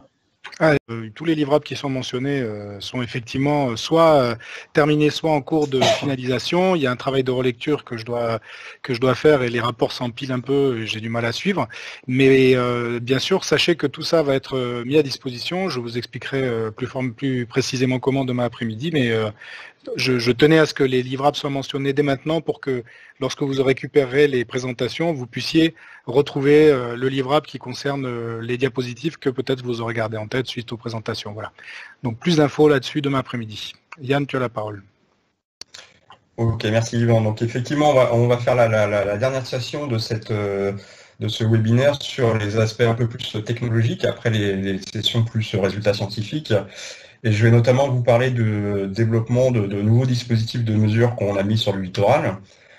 Donc la problématique, c'est ce que vient de présenter en particulier Florian. C'est que d'une part, on est dans une zone d'embouchure qui est extrêmement dynamique. Là, on a vu que récemment, la flèche sableuse est vers le sud, mais elle peut être localisée aussi très au nord. Ou alors, on peut avoir un chenal central à peu près dans l'axe du chenal fluvial. Donc c'est quelque chose qui varie extrêmement dans le temps. Et puis ensuite, on a des interactions hydrodynamiques. Donc Florian en a parlé avec ces franchissements qui font surélever le niveau interne de la zone d'embouchure. Et puis des phénomènes de rupture de flèche qui vont là jouer énormément aussi sur les interactions hydrauliques. Ces deux paramètres en fait vont jouer sur les phénomènes de submersion et sur la charge hydraulique locale. Donc là, c'est le petit schéma que vous avez en bas. C'est des choses qu'on avait déjà montrées. Donc la partie marine, on va dire, c'est ce que Frédéric a pu présenter, et puis la partie submersion qui peut là aussi induire des phénomènes d'intrusion d'eau saline par débordement. Donc c'est des choses qui restent assez complexes et qu'on a du mal à quantifier avec les mesures qu'on a à disposition. Effectivement, les stations qui ont été installées dans le cadre du projet démo ou qui existaient auparavant, là, je parle de la station Poème qui existait déjà, mais les deux points qui sont installés de part et d'autre de la flèche sableuse permettent de caractériser assez finement ces variations de niveau, ces variations de direction, de vitesse d'écoulement, les variations de turbidité aussi, puisqu'on a des mesures de turbidité sur les deux points. Mais par contre, on a quand même des difficultés. Vous avez vu le petit schéma conceptuel de Florian avec le franchissement des vagues qui joue un rôle sur le niveau interne de l'embouchure. Mais temporellement, on a quand même du mal à pouvoir caractériser très finement les processus, de quelle manière ça se produit. Est-ce que c'est de l'infiltration pure ou est-ce qu'on a des phénomènes de franchissement ou est-ce que c'est des phénomènes purement vitesse de courant dans la passe? Donc ça, c'est des choses qu'on avait du mal à caractériser. Et pour essayer de répondre à cette question, en fait, on a installé un dispositif vidéo. Donc c'est ce qu'on appelle une caméra low cost en fait. C'est un smartphone qui est dans un petit boîtier qui est alimenté par un panneau solaire, donc complètement autonome et qui fait des vidéos et des images à 10 mégapixels, donc à très bonne résolution. Donc on a installé un mât sur le terrain du camping Le Brasilia, un mât de 8 mètres de haut qui permet d'avoir une vue sur la quasi-totalité de la zone d'embouchure. Et qui permet donc d'avoir des données un peu plus quantitatives et aussi un peu plus fines sur le moment où les processus se passent, c'est-à-dire ce qui se passe pendant les tempêtes. Alors pendant les tempêtes, effectivement, on peut avoir de la brume, on peut avoir des poussières du Sahara, on peut avoir de la pluie, donc on n'a pas toujours des images de bonne qualité, mais on arrive quand même à travailler sur ces processus à partir des images. Donc concrètement, là vous avez à gauche une vue telle que la voit la caméra, donc on voit les différents corps sableux, et puis les différents points que vous avez ici, c'est des points GPS qu'on a pris qui nous permettent de faire de la photogrammétrie et donc d'obtenir une vue en plan de cette zone-là. Donc c'est comme si on avait une vue d'avion, une orthophoto. Donc à partir de cette image-là, on applique les formules de photogrammétrie relativement classiques et on arrive donc à avoir une vue assez fine de la zone. Donc j'ai pas mis les cartes de résolution, mais il faut savoir que dans la zone vraiment d'embouchure, on a une résolution qui est inférieure à 1 mètre, donc on est capable de quantifier des mouvements assez finement de ces corps sableux et de voir aussi ce qui se passe en termes d'écoulement des eaux. Alors évidemment, quand on monte vers le nord, vers le secteur de la Crosse, on a l'image qui se dégrade, parce que la vue est quand même assez rasante, donc vous imaginez bien que quand on rectifie l'image dans ce secteur-là, on a des choses qui sont beaucoup plus qualitatives. Donc à partir de ces images, on est capable de faire de la détection automatique des morphologies. Donc là, vous avez un exemple de la reconnaissance automatique qui a été faite de cette partie du delta, de la flèche sableuse. Et puis évidemment, on peut ensuite traiter ça dans votre SIG préféré pour regarder un petit peu les évolutions dans le temps. Donc ce que j'ai pas dit, c'est que c'est des images qu'on prend, alors c'est essentiellement des images, mais on fait aussi des vidéos, qu'on prend toutes les heures, toutes les demi-heures même, et en période de tempête, on essaye d'augmenter les débits, donc on va jusqu'à, on peut faire des acquisitions de toutes les minutes sur des petites périodes, ou toutes les 10 minutes pendant tout l'événement, sachant qu'il faut jongler un petit peu entre la résistance de la batterie du smartphone et puis ce qu'on a envie de caractériser. Vu que pendant les tempêtes, en fait, on a du mal à recharger le smartphone avec le panneau solaire.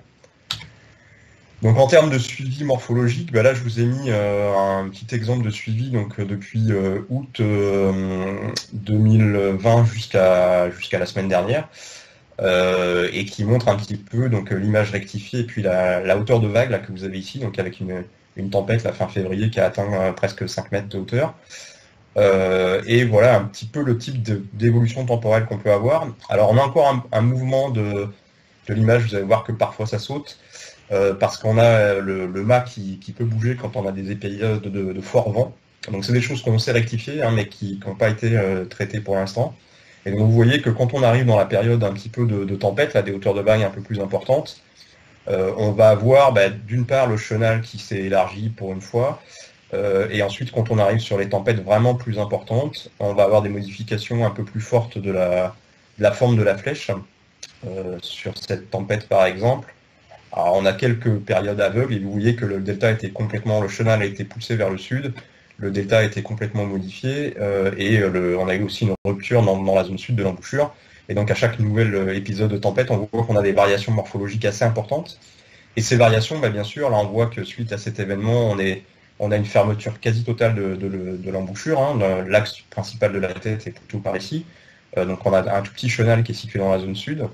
Et donc évidemment, toutes ces variations morphologiques que vous voyez arrivent quand même à très haute fréquence. Là c'est une image par jour, donc vous voyez que d'un jour à l'autre on peut fermer quasiment l'embouchure ou alors avoir une réouverture.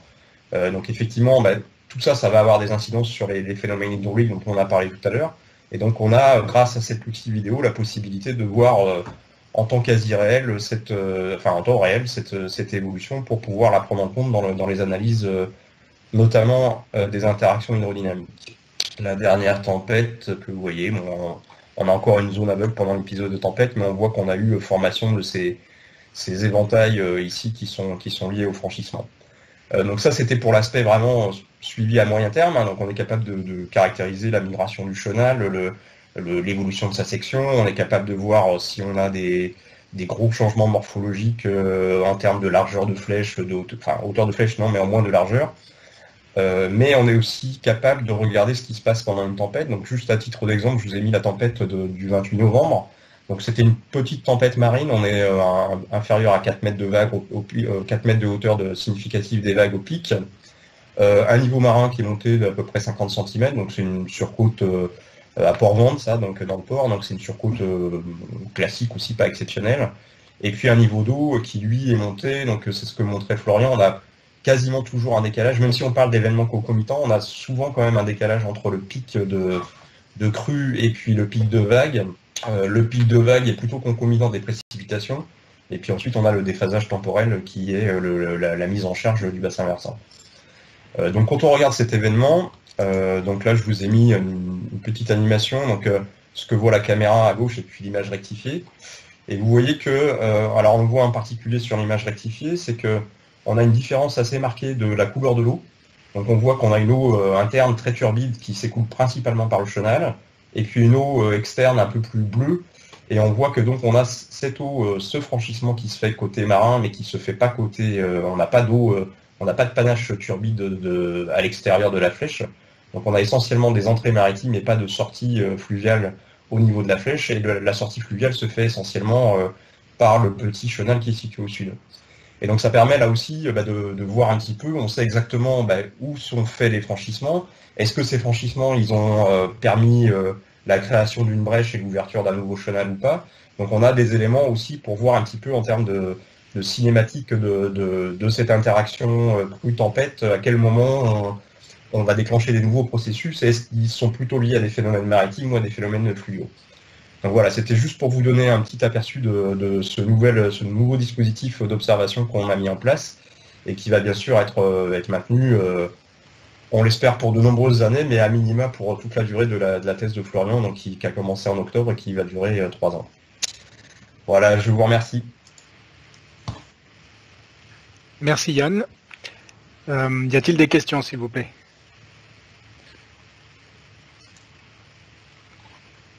L'auditoire commence à fatiguer, je pense. J'ai essayé de montrer des jolies images, important. Oui, c'était très bien, merci. Oui, effectivement, c'est d'ailleurs super impressionnant de voir moi, je n'imaginais pas du tout la haute fréquence là d'évolution de ce genre d'objet. Hein, c'est très étonnant. Je pensais que c'était beaucoup plus inertiel que ça. Donc pas de questions. On peut continuer à ce moment-là par la présentation de YellowScan.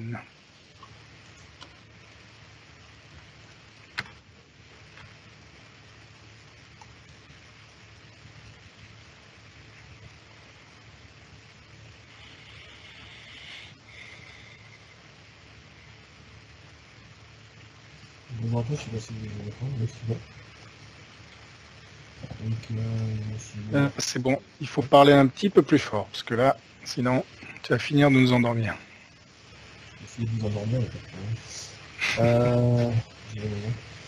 Donc, je travaille à YellowScan. Donc, nous, on a trouvé un projet démo pour développer un profileur d'art bathymétrique. Alors, excuse-moi, je suis désolé, est-ce que tu peux faire quelque chose pour essayer d'améliorer le son?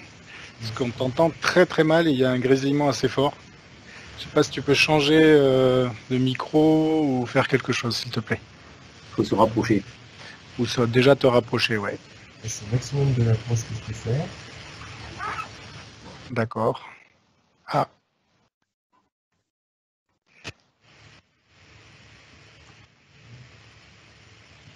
Bon, Johan, si ça passe pas, je peux peut-être prendre le relais. Est-ce que moi je suis audible? Oui, très bien. Ok. Très bien. Donc, du coup, je suis désolé pour Johan, mais peut-être si tu peux couper ton micro, histoire qu'on ait plus ce grésillement un peu désagréable, ça serait bien. C'est gentil, merci. Michel. Ouais, donc là, on part sur une présentation qui est beaucoup plus technologique, en fait. Donc, dans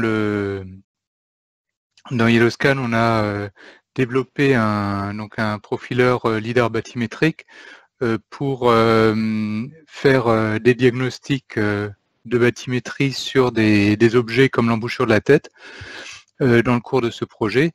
Et jusqu'à présent, on est plutôt encore dans la phase prototype et pas encore dans la phase mesure. Donc, juste en quelques mots pour rappeler ce que c'est un profileur bathymétrique. Donc, c'est un système qui utilise la lumière, donc un rayon laser, pour aller mesurer la profondeur. Donc, on envoie un rayon, on mesure le temps de trajet entre l'envoi et le retour, et ça permet de savoir quelle est la profondeur et quelle est la distance de la surface. Donc, c'est un système qui est complètement développé chez nous et en particulier par Johan, donc qui comprend un laser, un télescope et ensuite un étage de réception avec toute une électronique qui permet de mesurer l'écho de ce qu'on a envoyé. Donc concrètement, l'instrument qu'on a développé dans le cadre du projet, c'est cette grosse boîte là. Donc un poids total de 4,5 kg. Notre objectif c'était 3 kg, mais bon, au final on est obligé quand même d'embarquer plus d'électronique que ce qu'on espérait.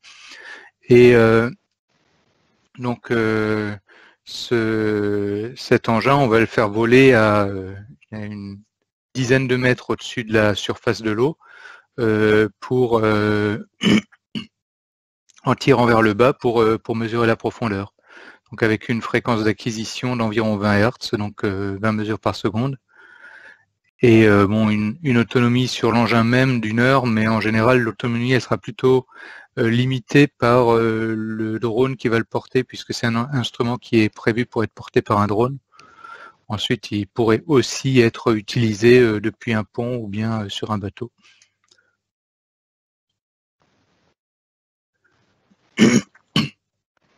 Alors, pour vous montrer de façon jolie et propre là comment se passe la mesure, on a travaillé en labo sur une colonne d'eau. Donc en gros, on a une espèce de grosse bassine qu'on remplit et qu'on vide d'eau. On tire depuis le haut dessus et on regarde la réponse. Donc les courbes, les différentes courbes de couleurs là correspondent à la réponse en lumière en fonction du temps, mesuré par le PMT, c'est-à-dire le capteur de lumière réfléchi. Et donc suivant la hauteur, on va voir qu'on a toujours un écho au fond, mais un écho en surface qui varie en fonction de comment on remplit et qu'on vide notre bassine. Donc ça, c'est plus, je dirais, une validation purement technique en labo.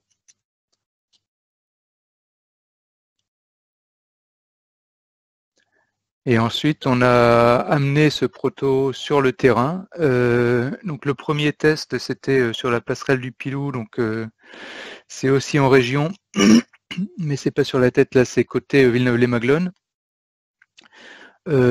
Pour faire un premier test sur une passerelle, donc l'intérêt là, c'était de pouvoir faire le test sans mettre en œuvre des drones ou des bateaux.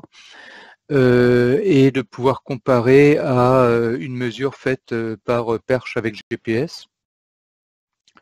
Donc sur le diagramme au milieu en bas, on voit les mesures du prototype en rouge et les points de contrôle pris à la perche GPS en noir.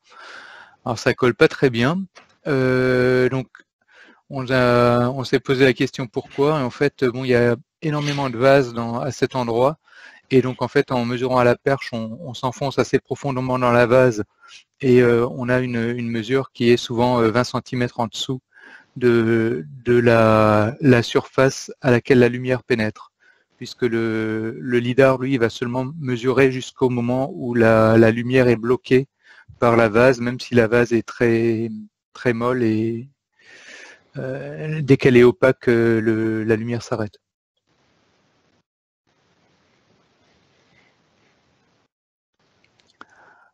Alors on a fait un premier vol il y a quelques mois sur notre terrain de calibration qui comprend des zones en eau. Et donc là on voit donc dans la petite vignette le drone équipé du capteur. Et en dessous un exemple de profil fait avec un lidar proche infrarouge, donc un autre type de lidar. Donc ça, c'est ce qu'on voit en profil coloré. Et avec notre prototype, c'est la ligne rouge. Alors il y a un décalage pour l'instant qui est dû au fait qu'on n'a pas encore pris en compte tous les paramètres de correction et de géolocalisation. Mais on voit quand même qu'on reproduit bien la forme du paysage. La flèche bleue pointe sur un arbuste là et donne le décalage en X et en Z. Et ce qui est intéressant, c'est que à droite de la flèche verte, on a dans les données lidar infrarouge un creux où on n'a aucune donnée, alors que avec le prototype, on a une mesure continue.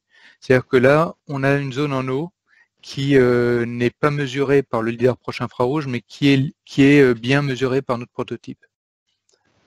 Donc on peut voir le fond à travers une faible épaisseur d'eau. Alors là, c'est quelques dizaines de centimètres, hein, c'est très peu profond. Et donc ensuite, on a voulu mettre en œuvre évidemment ce prototype sur l'embouchure de la tête. Ça s'est fait très récemment, là, il y a moins d'un mois. avec des mesures concomitantes du BRGM et de l'Université de Perpignan du CEFREM sur la bathymétrie en méthode plus classique en canoë avec un échosondeur. Et en fait là on est encore en train de traiter les données, mais avec quand même beaucoup de problèmes sur ce jeu de données là, parce que c'était un jour où il y avait pas mal de vent et où le drone a été pas mal chahuté, où donc on a des problèmes de bruit sur la mesure. Donc l'objectif c'est clairement pour nous de revenir sur ce site assez bientôt pour refaire des mesures qui soient dans des conditions meilleures. Donc là la figure de droite, ça illustre un peu le type de mesure qu'on obtient. On voit que ça n'a rien à voir avec ce qu'on fait en labo, hein, c'est beaucoup plus bruité. Les petits points noirs correspondent au signal et les courbes à un fit donc avec un modèle paramétrique pour essayer de trouver les différents échos et la profondeur correspondante.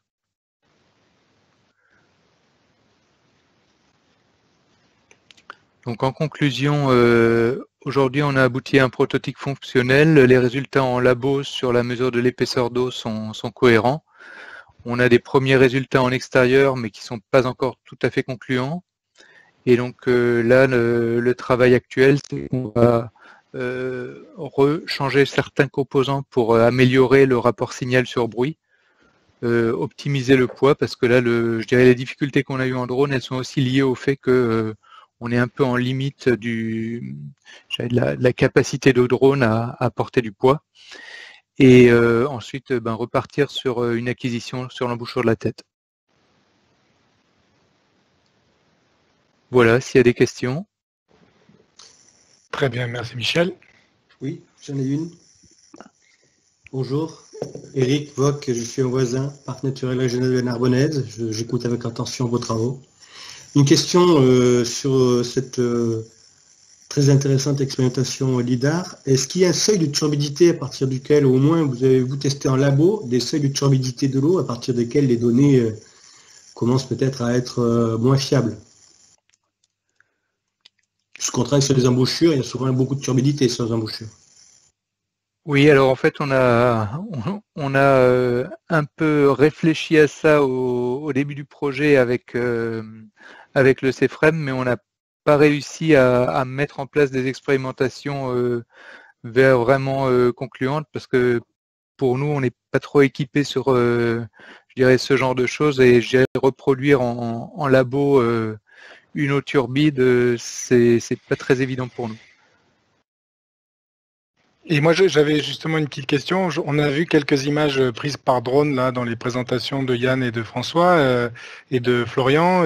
C'est des choses que vous avez dans lesquelles vous êtes intervenus, ou est-ce que c'est d'autres types d'acquisitions? Parce que à un moment donné, j'ai cru voir une bâtie justement au niveau de l'embouchure là, et je me suis demandé si c'était avec votre prototype que ça avait été fait. Non, pas encore. Là, c'est la bâtie, elle a été faite par le CEFREM et par Yann. C'est une bâtie classique, hein, faite par le BRGM. Ouais. D'accord. Je me suis demandé. Sur les suivis, est-ce que vous êtes intéressé là? Tu parlais de la turbidité qui doit atténuer le signal. On a des données qu'on peut partager pour corriger ce signal. Oui, donc ça nous intéresse clairement. Maintenant, jusqu'à présent, on n'est pas encore à ce niveau-là, c'est-à-dire que là, on essaie déjà d'avoir la mesure en eau relativement claire, mais en extérieur qui fonctionne bien. Je dirais ça sera une correction plutôt de deuxième ordre avec la turbidité, même si on est tout à fait conscient que c'est un vrai enjeu pour le laser en milieu d'estuaire. C'est clair que la turbidité va être le problème numéro 1 au final. D'accord, très bien, merci. D'autres questions, commentaires? Ça pèse combien le dispositif là que vous avez montré et que vous avez mis sur drone? Là pour l'instant ça pèse 4,5 kg et on veut le réduire à 3 kg. D'accord. Ok, très bien. Donc, encore un dernier tour de table pour savoir s'il y a des questions. Il est 4h moins le quart, mais on est proche de la fin de la session. J'ai l'impression qu'il n'y a plus d'énergie pour les questions, c'est ça? Non, très bien. Bon, bah, écoutez, il ne nous reste qu'à remercier les participants, les présentateurs et les participants, et vous donner rendez-vous donc pour la suite de nos aventures là sur ce comité demain matin vers 10h. Pour ce qui concerne les présentateurs, si vous voulez rester 5 minutes pour discuter un petit peu suite à la fin de la réunion, je suis disponible, c'est comme vous voulez. En tout cas, pour pour le reste, à demain. Merci.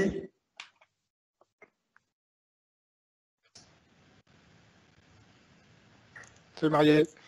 T'apparais en grand écran d'un coup. Ah bon? C'était pas l'objectif. Ouais, mais je sais pas pourquoi. D'un coup, il y en a qui restent à l'écran et d'autres qui filent, quoi.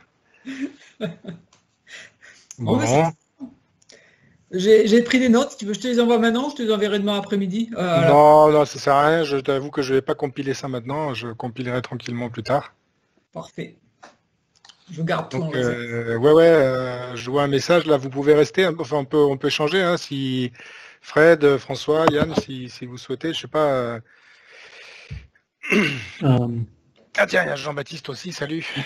Ouais, on peut peut-être rester là. Je voyais peut-être avec Jean. Tout à fait. Restons. Salut, moi je vous dis à demain. Ça marche, Cédric, à demain. Ciao. Ciao. Ouais, donc merci pour les présentations. C'est chouette. Et je pensais qu'il y aurait moins de monde que ça. Finalement, il y avait quand même un peu de monde. Là, j'ai compté, évidemment, indépendamment des partenaires du projet qui font le gros du séminaire, il y avait quand même une quinzaine de personnes des extérieurs. Donc c'est pas mal.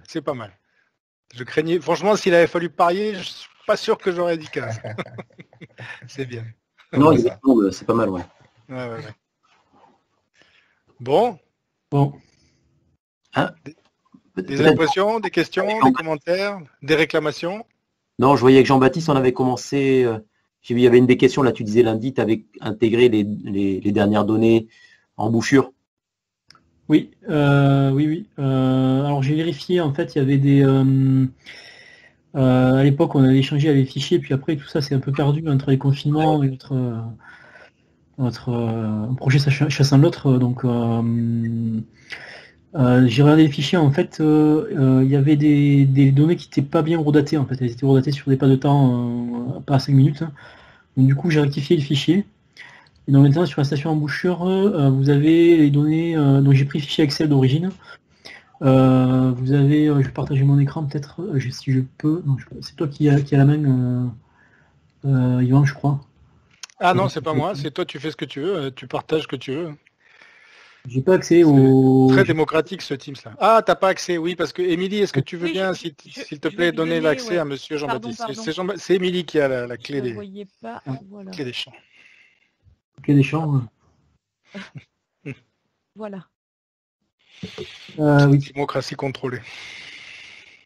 Ce que je disais, ouais, donc les stations embouchure, en fait, il y avait déjà les mesures de pression et de... Vous voyez mon écran là? Ouais. Donc, il y avait les mesures de pression et de vitesse, alors pas de vitesse, mais de matière en suspension qui était... donc il y avait turbidité, matière en suspension et pression qui étaient déjà intégrées. Donc on peut les voir ici. Et ensuite... ce que j'ai intégré, c'est les données de vitesse, les directions, donc sur les différentes élévations qui étaient présentes dans les fichiers Excel. Donc de 0,3 mètre à 1 mètre. Donc on peut les voir ici.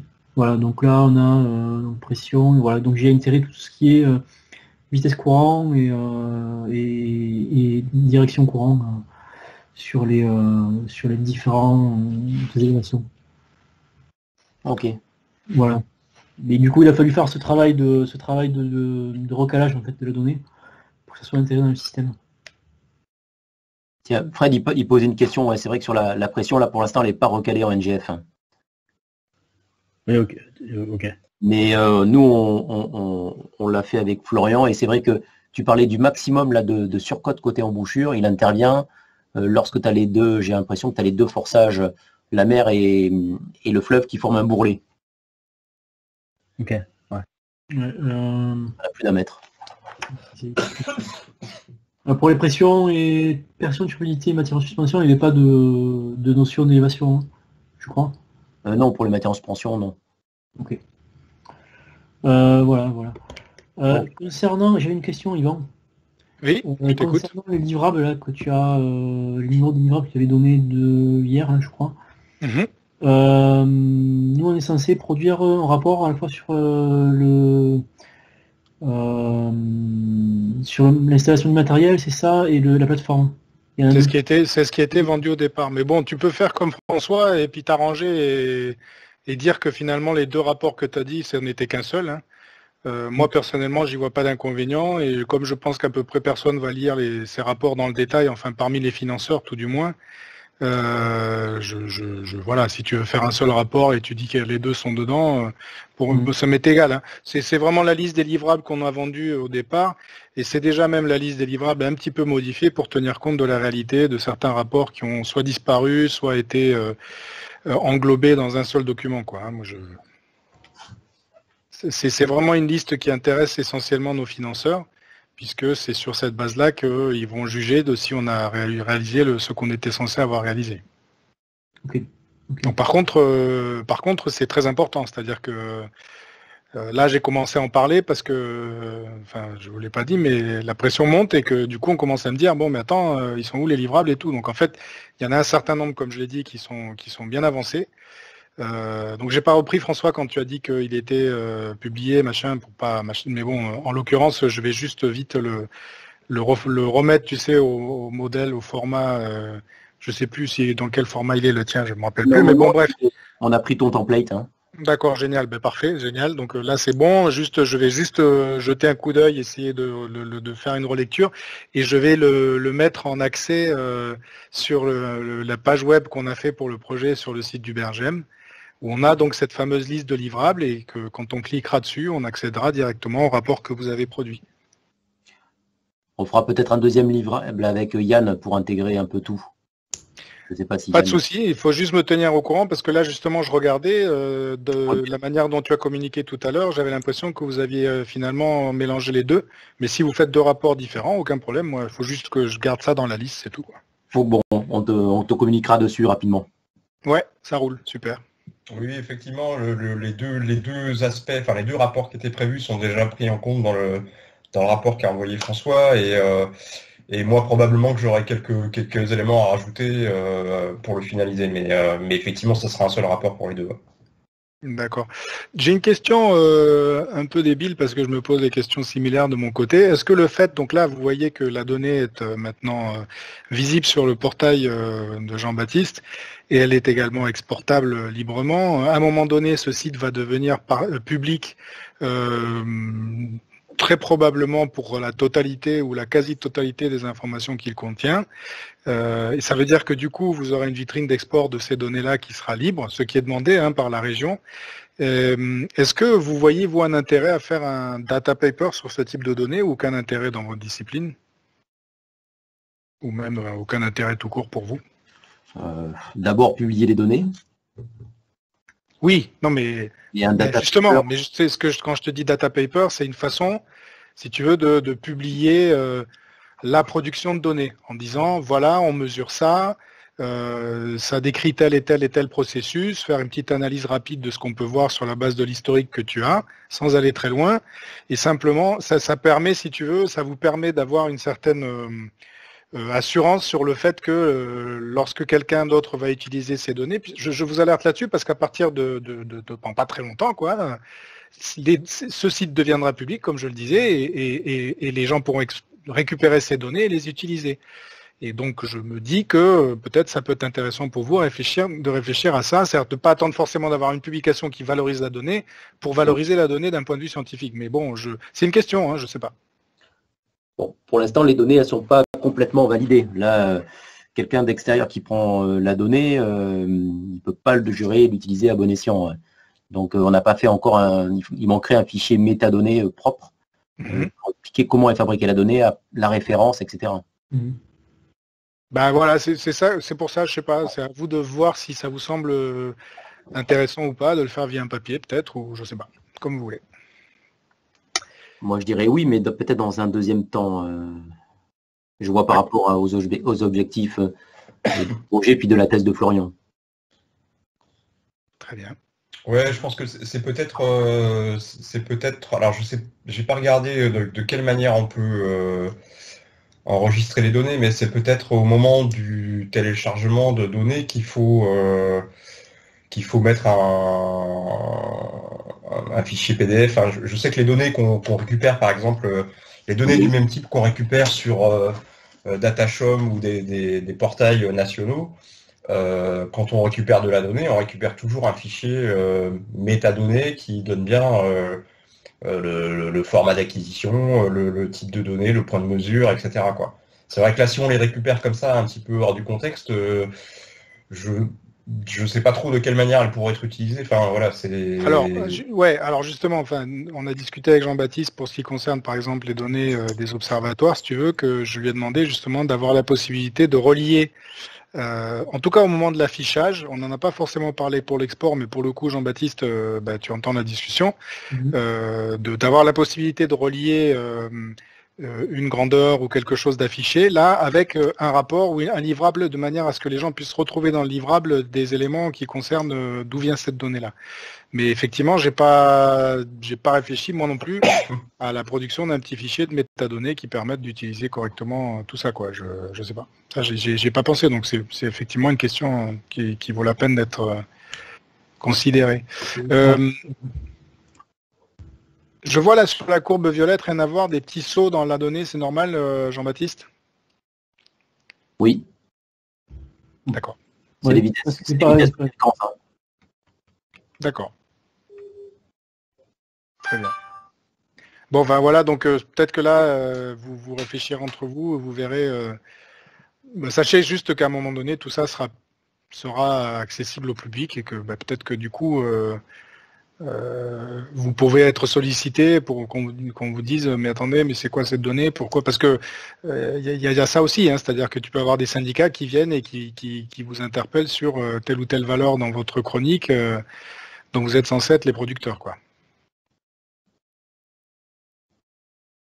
Oui, mais il faudra assurer. De toute façon, il faut un fichier de métadonnées. Je pense que ça, c'est pas très compliqué à mettre en place parce que on n'a pas non plus, enfin, c'est par type de données. Donc on a des vitesses, on a des hauteurs, enfin voilà, on a 3-4 types de données, donc on peut préparer un fichier métadonnées type qu'il faudrait effectivement associer au moment du téléchargement, quoi, pour avoir l'info sur ne serait-ce que le fait que les niveaux sont pas recalés en NGF, c'est des niveaux comment on appelle ça, relatifs à la position de l'appareil, donc voilà, il y a un certain nombre de points qu'il faut effectivement préciser, ouais. Mais ça, voilà, préparer ce fichier de métadonnées, je pense que ça peut être, on peut faire un fichier XML qui serait associé à un type de données et qui serait téléchargé automatiquement en même temps que la donnée, quoi. Et il faudrait essayer de mettre en place un DOI aussi.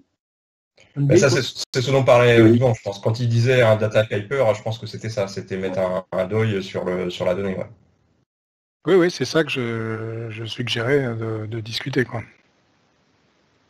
Et ceci dit, si tu balances une donnée comme ça sans repère de où se situe ton appareil, on peut pas l'utiliser, mais c'est pas le but non plus, justement. Donc la métadonnée, elle contiendra les éléments qui permettent de recaler par rapport au NGF ou pas? Oui. D'accord. Donc à ce moment-là, il faut faire une métadonnée, puis tu associes un DOI à ton jeu de données, puis c'est fini. Et tu me le mentionnes dans ton fichier de métadonnées. Oui. Ok, voilà, mais il me semblait que c'était un point dont il fallait parler. Est-ce qu'il y a d'autres choses dont vous voulez parler? Michel de Yellowscan? Oui. Là, vous avez prévu de refaire des manips d'intercalibration de votre capteur? Parce que nous, on peut vous aider aussi pour l'aspect turbidité. On a vu là, d'un côté, tu vois, lorsque tu fais une bâtie, côté interne d'une embouchure, tu n'as pas la même turbidité que côté marin. Oui. Donc, à mon avis, tu dois avoir des signaux complètement différents. Mais nous, on pourrait vous aider dans une période où il y a moins de vent et faire quelque chose pour mieux caler votre signal, parce que ça nous intéresse. Hein. Ouais, super, merci. En fait, là, bon, je voulais pas trop le dire en plénière, mais il y a quand même encore des soucis sur l'instrument. Là, en fait, on avait fait des tests ici qui étaient quand même très prometteurs. Et puis, en fait, on ne sait pas ce qui s'est passé, s'il y a un problème électronique ou quoi, mais en fait, on avait énormément de bruit. Probablement en partie dû au vent et au fait que le drone y était pas mal chahuté, mais peut-être pas seulement. Et donc là, Johan est reparti sur redémonter tout, tester, changer certains composants et ainsi de suite. Donc je dirais on sera prêt d'ici 15 jours, 3 semaines, mais effectivement on a envie de revenir sur le site de toute façon pour refaire un